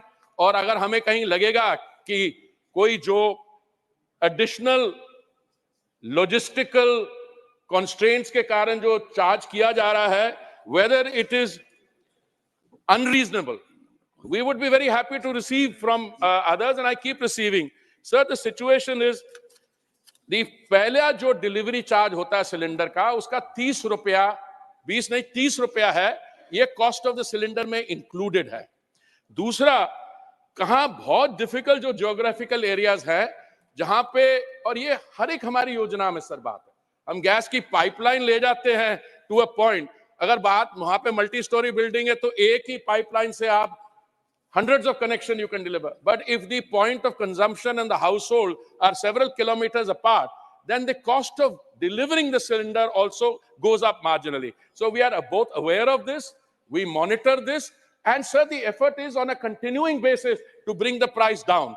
इसमें जो उज्ज्वला के बेनिफिशरीज हैं, जैसे मैंने पहले कहा, अगर हमने सिलेंडर का नेशनल लेवल पे 1100 से 900 कर दिया, उज्ज्वला बेनिफिशरीज को पहले हमने 200 रुपए की राहत दी, और उसके बाद अगस्त 2023 में 100 और दे दिया. So the Ujjwala cylinder is available to the beneficiaries for 603. Sir, if you compare this with the price of the cylinders in countries around India, or if you look at the price of petrol and gas in other countries of the world, including in the advanced countries, sir, I think what will stand out is that the Honorable Prime Minister, because of his compassion and because of his commitment to the vulnerable sections of our society, we were able to do it.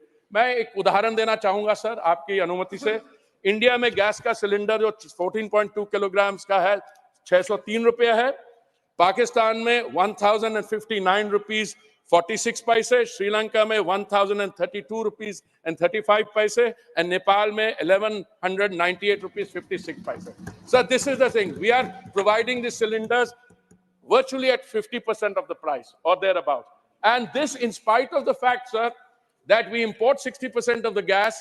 And sir, our gas prices have to be linked to international prices because we have 60% of our gas LPG is imported. And this is linked to the Saudi CP price, sir, which has gone up on an average in the last 2 years from about $415 to about $700 and something dollars. And yet we have not passed on that increase to the consumer, sir. We have absorbed it. If the Saudi CP has gone up by 300% or 330%, we have only passed on 60%. And that is what makes the cylinder in India cheapest, sir.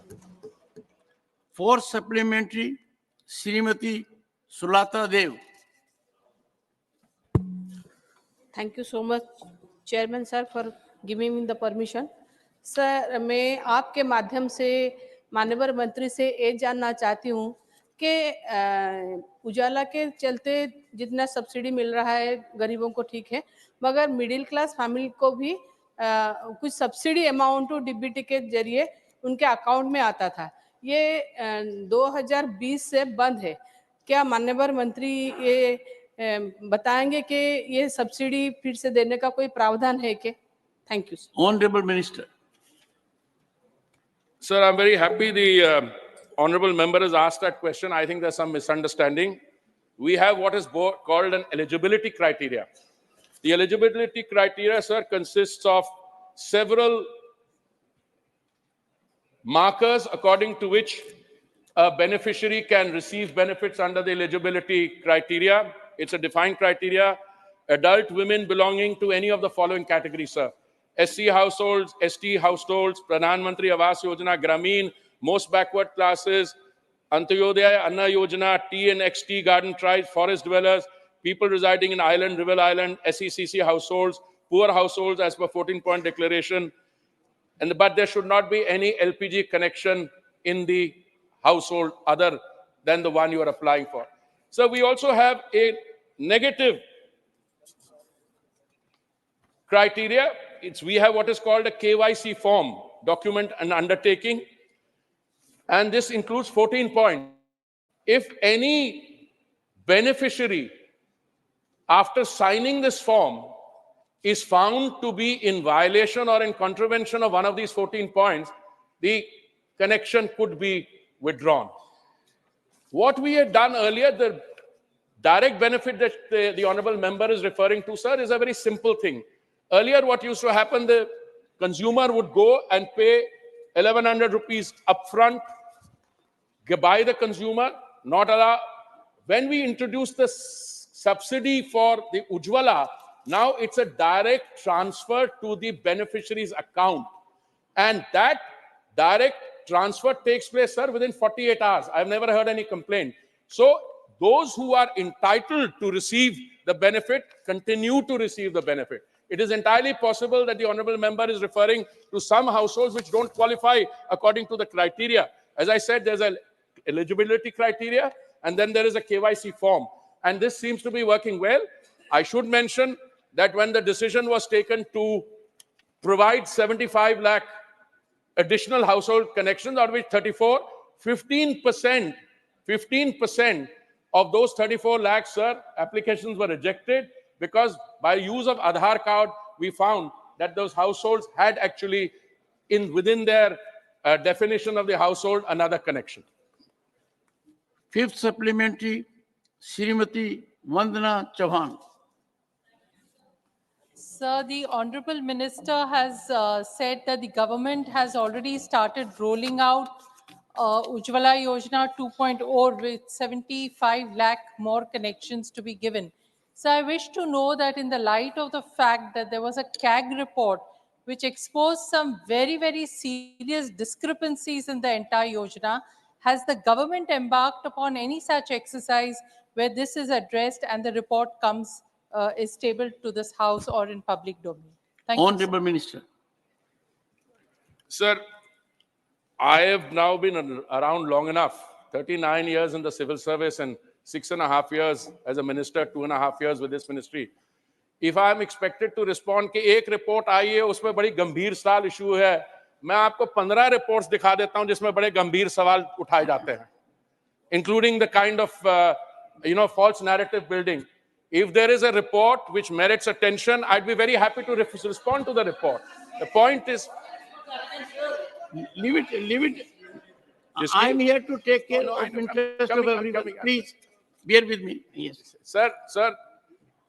Today, the Ujjwala scheme, as I said, started at the height of a period when there was need to provide targeted assistance to those of our sisters belonging to a defined criteria.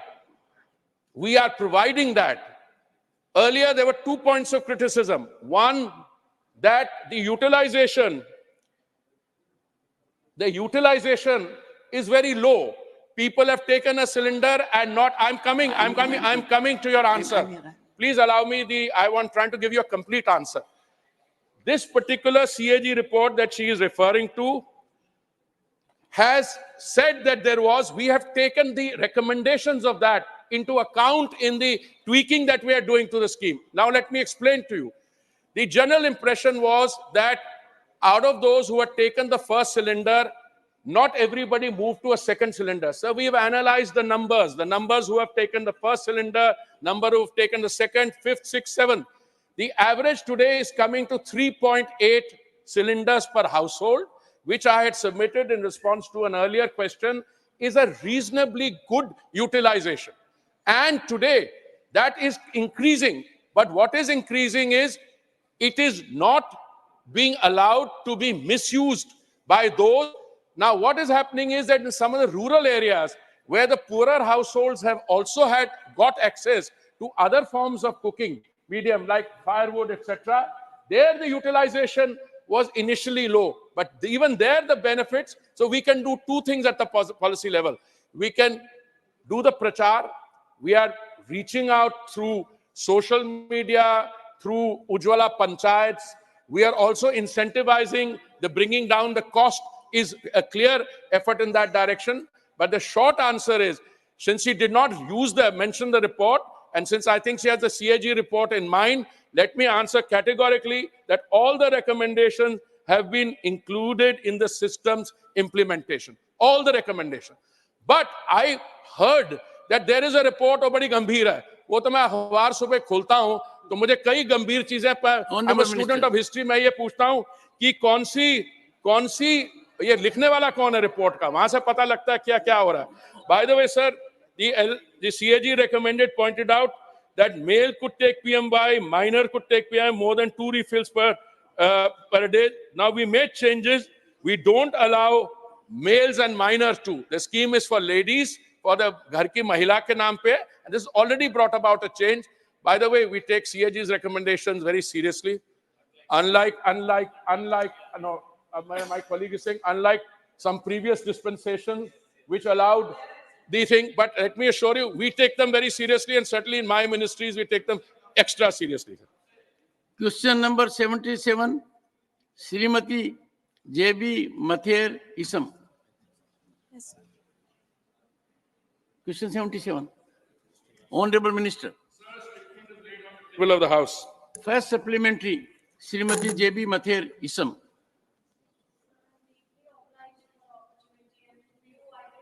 Ask the Honorable Minister whether the additional excise duty imposed on petrol and diesel during COVID times will be removed soon? Honorable Minister. Sir, we have some kind of a comedy of errors here. The excise duty was removed, not added. On two occasions, in November 21 and May 22, the Honorable Prime Minister reduced the excise duty on petrol and diesel, resulting, as I said, in response to an earlier question, in a loss of 2.2 lakh crore to the central exchequer. I also took the liberty of pointing out that the BJP states, or the BJP-run states, also reduced the VAT that they were charging, unlike, I wish to submit, sir. Now, my colleague has mentioned Rajasthan. Sir, with due deference to you, sir, their petrol in Rajasthan was selling 12 rupees more expensive per litre than, say, in BJP states. In Kerala also, by the way. Second supplementary. But my submission, Second therefore, sir, is supplementary, Srimati J.B. Matherism. Second supplementary. Sir, the minister's reply says, and I quote, prices of petrol and diesel are market determined and public sector oil marketing companies take appropriate decisions on pricing of petrol and diesel. While crude oil prices Indian basket increased from US $73.30 per barrel December 2021 to US $112.87 per barrel during March 2022 and further to US $116.01 in June 2022 and continue to remain highly volatile, OMCs have not increased or revised prices since 6th April 2022, I unquote.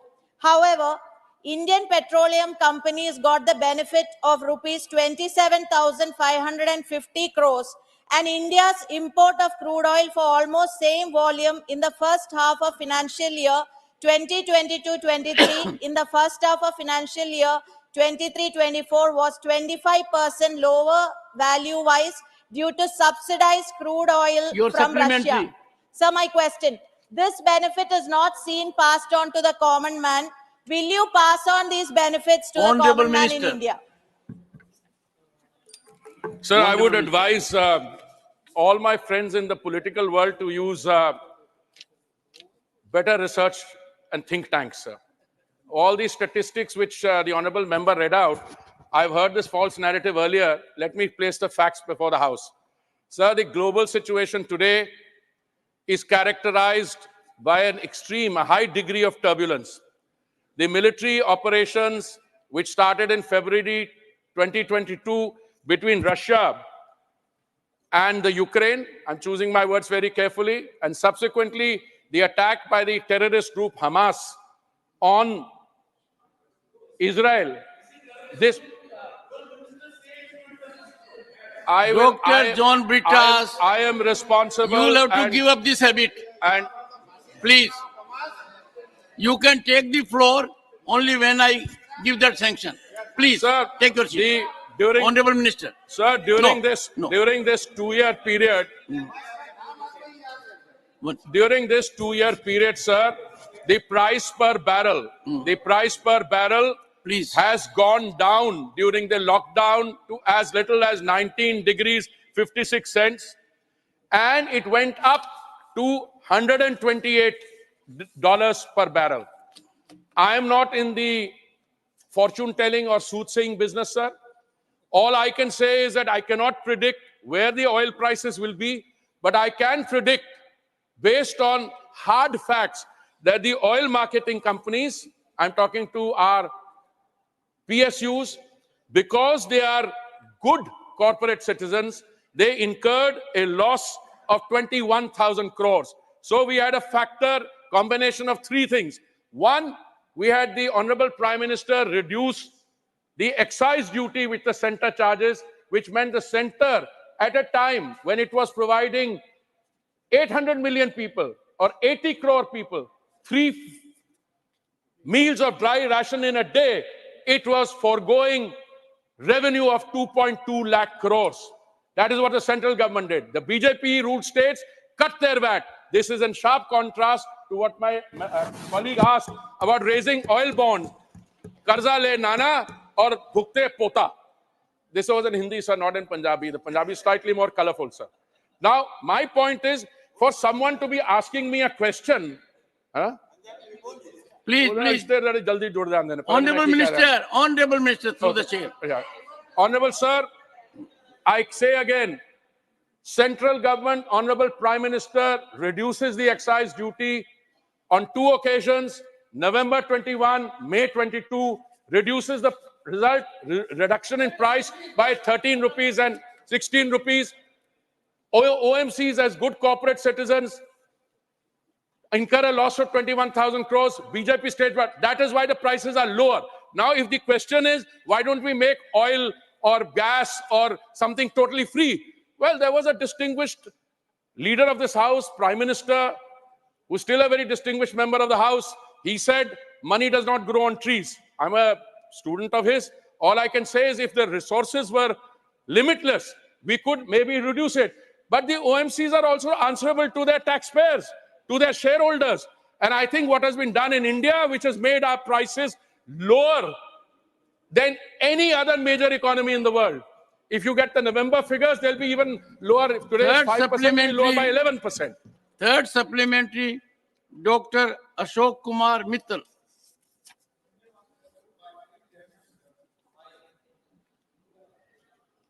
सरकार प्रधानमंत्री उज्ज्वला योजना में subsidy दे रही है, लेकिन एक हैरानी की बात है कि बेनिफिशियरी द्वारा रिफिल की संख्या कम हो रही है। सरकार ने जुलाई 23 में संसद में बताया कि 12% बेनिफिशियरी ने एक भी रिफिल नहीं कराया। मैं मंत्री जी से जानना चाहूंगा, क्या सरकार ने इस मामले में संज्ञान लिया है और इसे सुधारने के लिए कदम उठाए जा रहे हैं?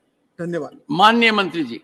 सर, मैं ऑनरेबल मेंबर को बताना चाहूंगा, संज्ञान भी लिया, एक्शन भी लिया, और आज स्थिति ये है कि एवरेज जो है 3.8 सिलेंडर है। अगर कुछ लोग मान लीजिए एक सिलेंडर लेते हैं, उसके बाद कोई डिस्क्वालीफाई हो जाता है या उनको सिलेंडर की जरूरत नहीं है, हमें उस पर ज्यादा चिंता करने की जरूरत नहीं है। हमें ज्यादा चिंता करनी है कि लाभार्थी बढ़े। और मैंने जैसे कहा, टोटल गैस सिलेंडर्स देश में 14 करोड़ से 33 करोड़ पहुंच गए हैं। उज्ज्वला के लाभार्थी इस समय 9 करोड़ 60 लाख है, और माननीय प्रधानमंत्री जी ने यह निर्णय लिया 75 लाख और जोड़े हैं, उसमें 34 लाख ऑलरेडी जुड़ गए हैं। और दूसरी चीज मैं बताऊं, हमने कई और कदम उठाए। आप 14.2 किलोग्राम के सिलेंडर की जगह 5 किलोग्राम का ले लो। हमने बाकी प्रोसेस बढ़ा दिया है, और इस समय 100.85 करोड़ रिफिल्स पिछले 3 साल में लिया, 100 करोड़ रिफिल्स लिए गए हैं। तो ये कहना कि कहीं रिपोर्ट आई थी उसमें ये एक समय आया होगा, किसी ने किया होगा, पर आज की स्थिति क्या है? आज की स्थिति ये है कि हम 100.85 crore refills have already been taken and this process is on the increase. मुझे लगता है ये जो 75 लाख भी लिया है, इसकी भी सैचुरेशन जल्दी हो जाएगी। 34 लाख तो हो गया। फोर्थ सप्लीमेंट्री, श्री जवाहर सरकार, question number 77, fourth supplementary. Sir, go to your seat. I'm helping you. Shri,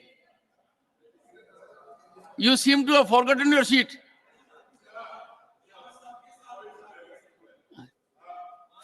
Yes.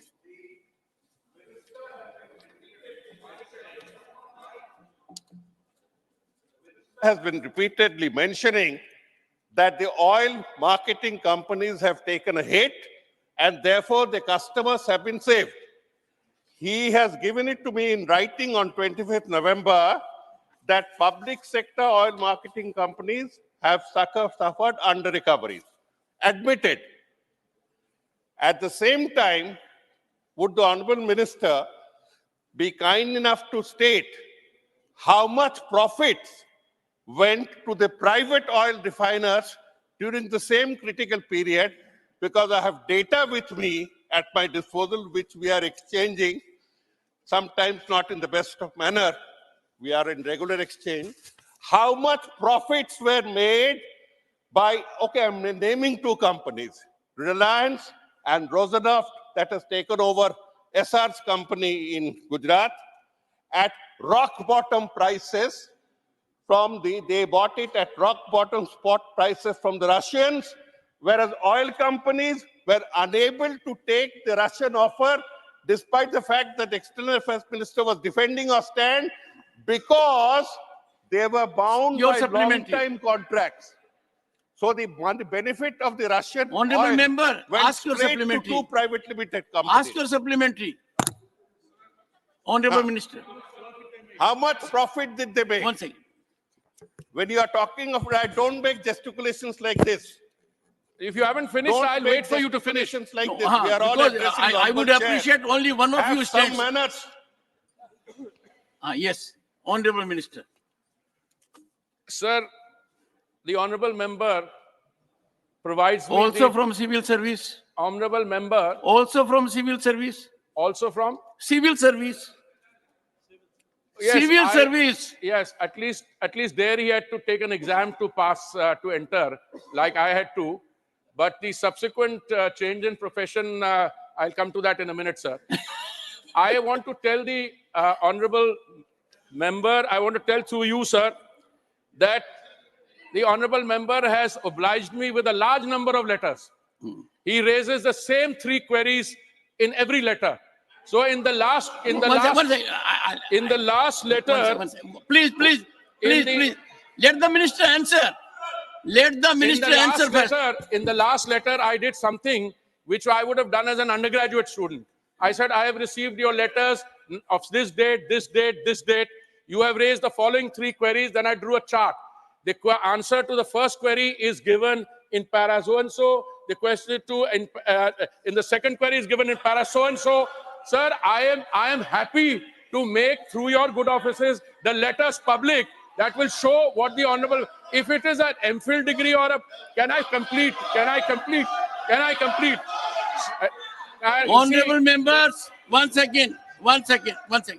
Sir, I can understand the honorable members. Honorable Minister, but I have the floor and I'm not yielding to him. I only yield to you, sir. 1 second. I think it will serve public interest that the communication sent by the honorable member and the response emanating from the honorable minister, both are tabled here. Absolutely. Fifth supplementary, Dr. John Britas. Thank you very much, sir. Dr. John Britas. Thank you very much, sir. The Honorable Minister has been harping on the discounts given by the Union government at the behest of the Honorable Prime Minister. I have an answer with me which says that last year... What's your supplementary? Sir, I'm asking, sir. Let me just formulate, sir. Okay. Sir, last year, the total duty and taxes which has... Sir, please. Communications. Sir, see the quantum of money that has gone to the national exchequer, that is Union government, is 4,28,000, whereas all states put together, it is hardly 3 lakh.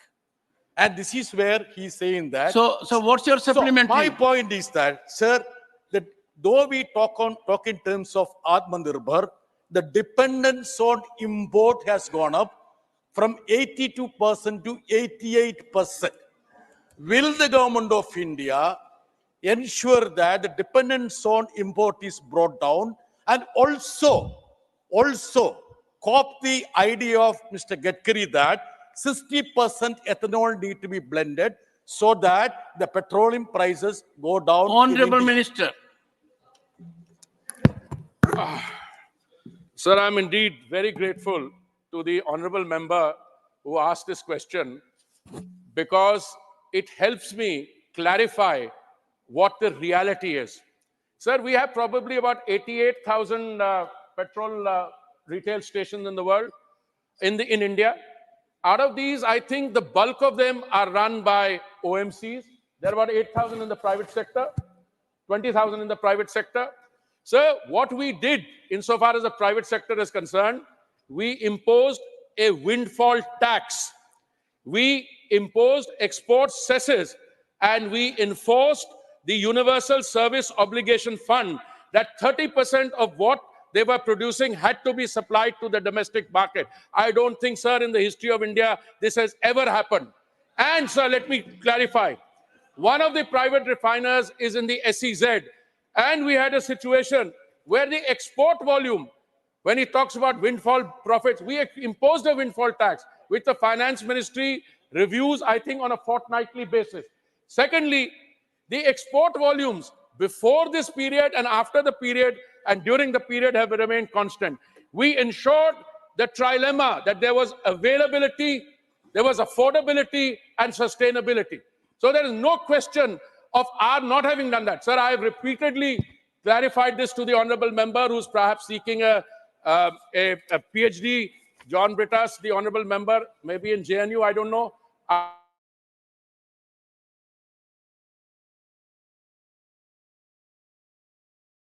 To put this into entire correspondence in the public domain.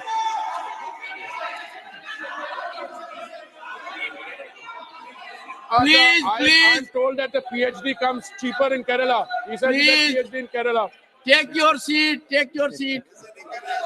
Take your seat. Honorable Minister, 1 second. Take your seat. Take your seat.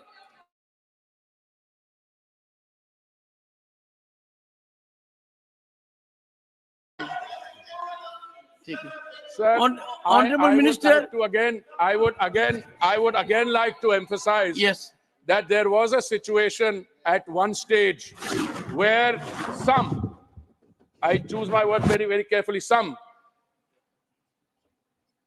operators decided not to sell fuel at a lower price because that would have amounted to incurring a loss. And all these universal service obligations were invoked. Everyone fell in line. That only Modi ji's government could have done, because without fear of favor, we enforced the law, enforced windfall tax, export tax, and we enforced the universal excise. Now all manner of, yes, it's all right, all manner of decibel level raising. Sir, I am indeed grateful to you. I want to repeat this, that you have given me the permission to make that correspondence public. It will be done during the course of the day today. 1 second. So, and the economy today, so that is the proof of the pudding. Economy today is firing on all cylinders because we are reducing the import development, and what we have done, we are increasing the ENP and we have increased the biofuel mixing. I heard the word ethanol, which my dear colleague, my learned colleague, Mr. Honorable Member John Brittas mentioned. I mean, there was so much decibel level there, I couldn't get the full question. We're very happy to tell him what we are doing in biofuels, in compressed biogas, and in green hydrogen. Thank you, sir. On a point, sit down. I give opportunity to Dr. John Brittas to ask an additional supplementary. And 1 second. And Dr. John Brittas, please, 1 second. Please put it very pointedly. Come on. Sir, first is point of clarification. I have a PhD from JNU. I am proud of it. And of course, his finance minister... Question number 78, Shrimati Priyanka Chaturvedi.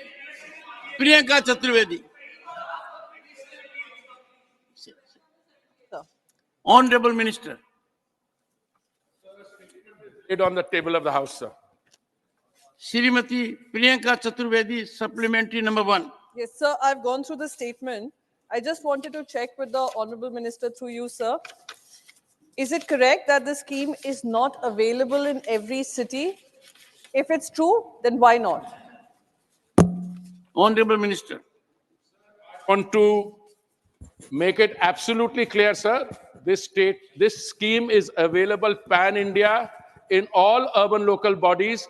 And if there is some place which does not qualify on that, I'd be very happy to sit with the honorable member and sort this out. But the fact that this scheme started at the height of the pandemic, when the honorable Prime Minister wanted to insulate one of the most vulnerable sections of our society from the adversity they were facing, we rolled out the guidelines in 1 day.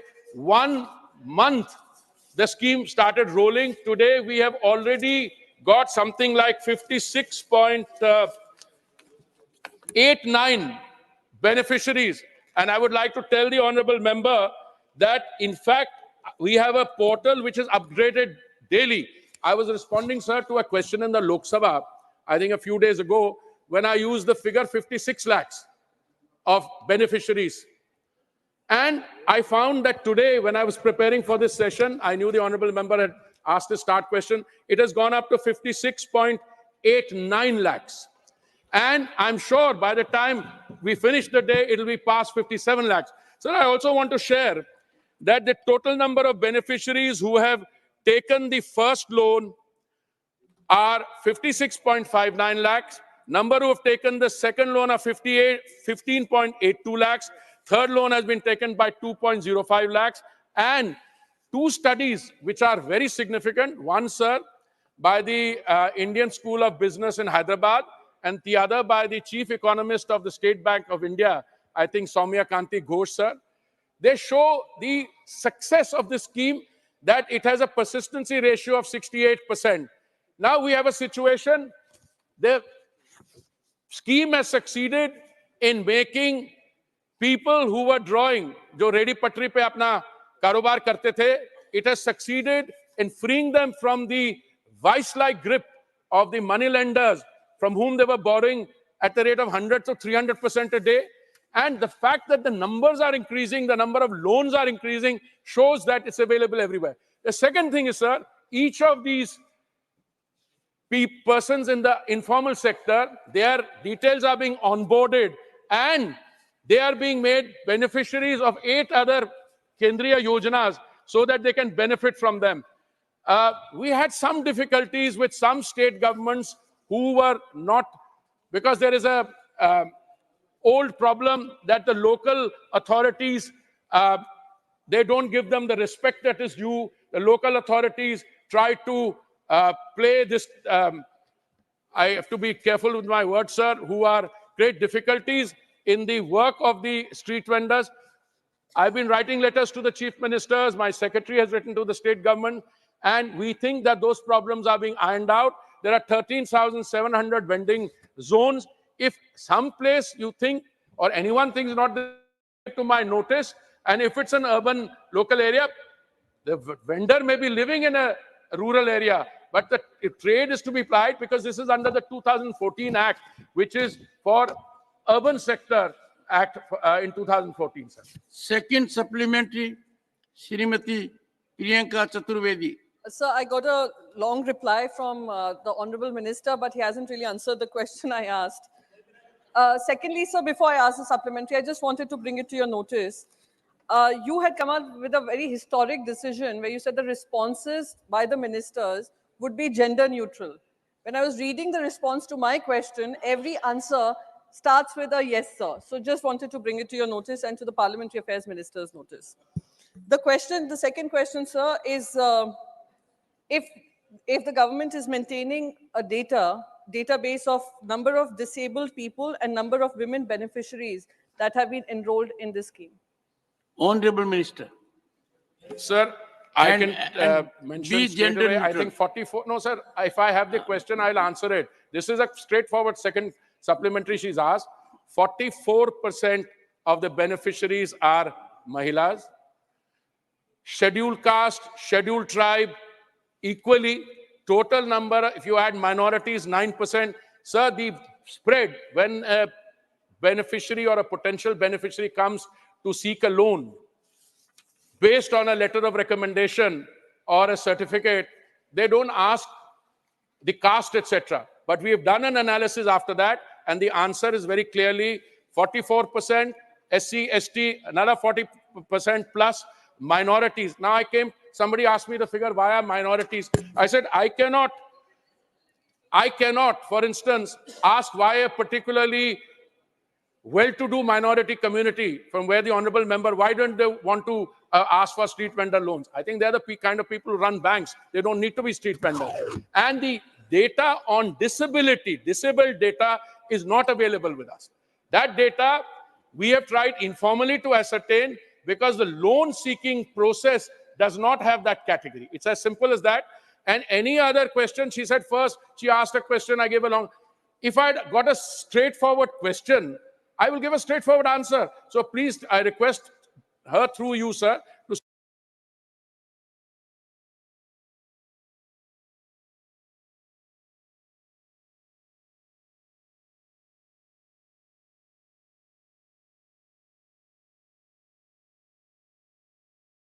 send me the question. I'll send her a How will they provide housing to them? That is one thing, sir. Second, I think the minister was telling something about JNU. I also have a PhD from JNU. I'm proud of Honorable it.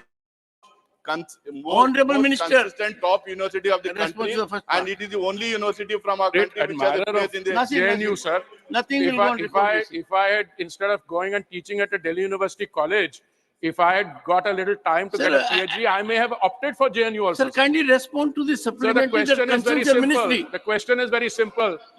You see, if we make cumbersome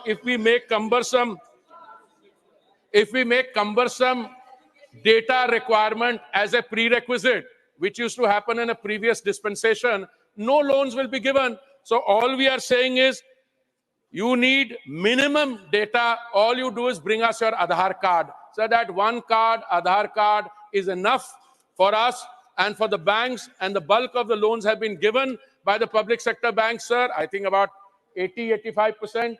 Private sector banks have been a little slow, maybe because the amounts involved in the loans are small. 10,000 for the first loan, 20,000 for the second loan, 50,000 for the third loan.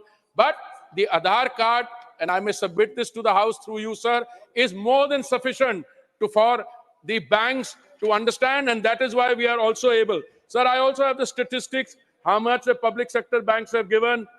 Their contribution 92.8%, private banks 1.70%, small finance banks 0.17%, state cooperative banks 1.60%. I can send these statistics. There is no difficulty.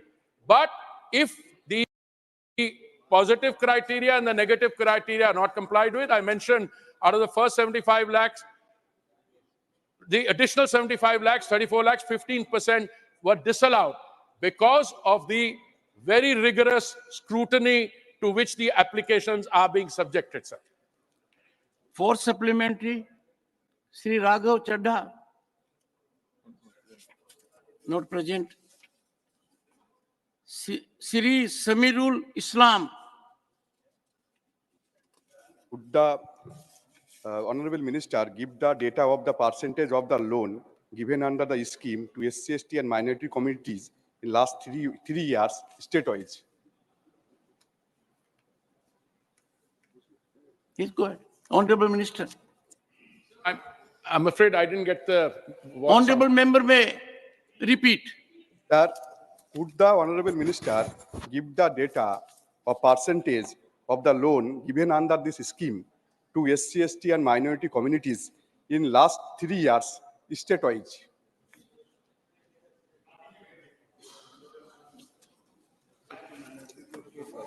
Sir, I can give the figures, but what I can tell you, sir, overall, the marginalized sections, OBC 43%, SC 19%, ST 3%, other minorities 8%. But state-wise, I can get the data. I would be very happy to provide it, but it will need to be collected because we don't collect data on that basis. It is the banks which give the loans as per the guidelines.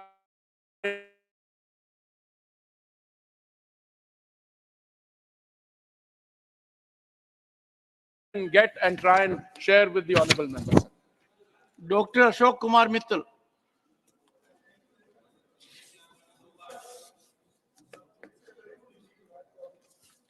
But the people who have to avail it, they face certain problems in getting the loans and other benefits under the scheme.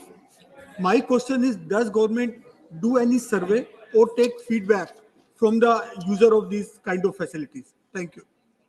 Honorable Minister. Sir, there is a presumption in what the honorable member is saying कि कई हमारे बहन भाई loan के लिए apply करते हैं, उनको मुश्किलों का सामना करना पड़ता है. क्या हम उनसे करते हैं? Sir, we monitor the portal on a daily basis. I just mentioned 3 days ago when I was answering in the Lok Sabha, the figure was 56 lakhs. Today it is 56.89 lakh. And we are running an open house. There is an open portal. If anybody has a difficulty,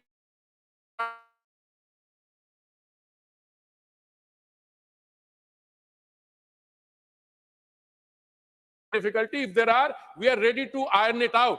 और सर्वेक्षण तो होता है, वो कुछ समय के बाद होता है, हम तो डेली इसका एनालिसिस करते हैं।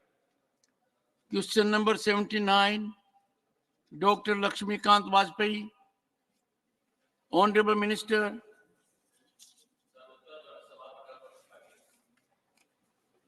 Supplementary number 1, doctor Laxmikant Vajpayee. माननीय सभापति जी, मैं आपके माध्यम से पूछना चाहता हूं माननीय मंत्री जी से कि मेरठ की एयर स्ट्रिप 2014 में एयरपोर्ट अथॉरिटी ऑफ इंडिया को ट्रांसफर हुई थी 24/2/2014 को। एक अनुबंध हुआ था जिसमें जमीन सरकार को देनी थी, राज्य सरकार को, और एआई को एयरपोर्ट विकसित करना था। आज की तारीख में वहां पर 2280 मीटर लंबी और 210 मीटर चौड़ी जमीन उपलब्ध है। मेरी इस संबंध में airport authority of India DGCA से भी बात हुई थी, वो सहमत थे। मैं आपके माध्यम से माननीय मंत्री से जानना चाहता हूं कि क्या माननीय मंत्री जी यहाँ से 72 सीटर एटीआर को उड़ाने के बारे में सरकार कुछ कार्रवाई करेगी, आश्वासित करेगी सदन को? माननीय मंत्री जी। सर, सांसद महोदय ने बहुत महत्वपूर्ण प्रश्न किया है। शुरुआत में मैं ये सांसद महोदय और सदन को भी सूचित करना चाहता हूं कि प्रधानमंत्री नरेंद्र मोदी जी के नेतृत्व में जो महत्व नागर विमानन क्षेत्र में दिया गया है, शायद इस देश के इतिहास में कभी भी पहले नहीं दिया गया था। जहां 65 वर्षों में केवल 74 एयरपोर्ट बने थे, पिछले 9 वर्षों में 75 एयरपोर्ट बनाकर 149 एयरपोर्ट, वाटरड्रोम और हेलीपोर्ट बन चुके हैं। और वहीं ग्रीनफील्ड एयरपोर्ट्स की हम बात करें तो 65 वर्षों में 3 एयरपोर्ट बने थे ग्रीनफील्ड, पिछले 9.5 वर्षों में 12 ग्रीनफील्ड एयरपोर्ट प्रधानमंत्री जी के नेतृत्व में बन चुके हैं। और उत्तर प्रदेश की हम बात करें, 65 वर्षों में केवल 6 एयरपोर्ट थे, इन पिछले 9 वर्ष में 3 और बने हैं, और अगले 2 साल में अध्यक्ष महोदय 9 और एयरपोर्ट हम उत्तर प्रदेश में बनाने जा रहे हैं। 6 से 18 तक हम लोग बनाएंगे। मीरठ का सवाल बहुत महत्वपूर्ण सवाल किया है। मीरठ में 45 एकड़ की जमीन केवल उस एयरपोर्ट में थी। हमने एक प्रपोजल रखा था उड़ान 4.2 में, जहां मीरठ लखनऊ मीरठ की रूट अवार्ड की गई थी 19 सीटर की एयरक्राफ्ट के लिए।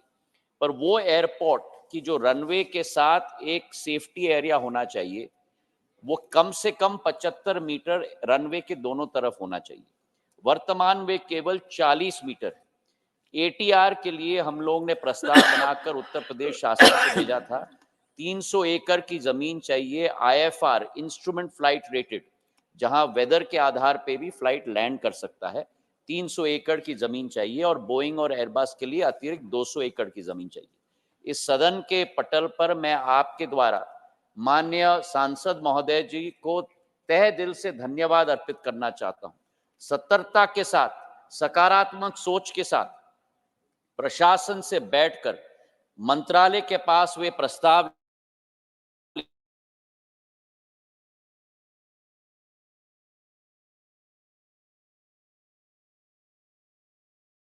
नहीं, लेकिन विजुअल फ्लाइट रेटेड, मतलब केवल आंखों के आधार पर वो संभव हो सकता है। तकनीकी तौर पर हमने पूर्ण कार्य किया और सांसद महोदय जी के साथ मिलकर उत्तर प्रदेश सरकार को प्रस्ताव भेज दिया है कि अगर ये 115 एकड़ की जमीन हमको दे देंगे तो एटीआर एयरक्राफ्ट केवल VFR, IFR नहीं, केवल VFR विजुअल फ्लाइट रेटेड के आधार पर हम वहां लैंड कर पाएंगे। सांसद महोदय के साथ मिलकर उत्तर प्रदेश सरकार जब 115 एकड़ जमीन हमको देगी, तुरंत कार्रवाई हम लोग करके मीरठ को भी मैंने उन्हीं 9 एयरपोर्ट में शामिल किया है जहां हम लोग विमान वहां लेकर आएंगे। ये विश्वास में इनको दिलाना चाहता हूं। सेकंड सप्लीमेंट्री, डॉक्टर लक्ष्मीकांत माननीय सभापति जी, मैं आपके माध्यम से माननीय मंत्री जी का तो धन्यवाद देना चाहता हूं, लेकिन एक बात स्पेसिफिक पूछना चाहता हूं कि IFR उड़ाने के लिए आज जगह है हमारे पास, वो जमीन एयरपोर्ट अथॉरिटी ऑफ इंडिया के कब्जे में है। VFR उड़ाने के लिए जो जमीन चाहिए उसके लिए उत्तर प्रदेश सरकार ने सहमति दे दी है। आपकी सप्लीमेंट। हमारा कहना यह है कि ATR 72 उड़ा दीजिए।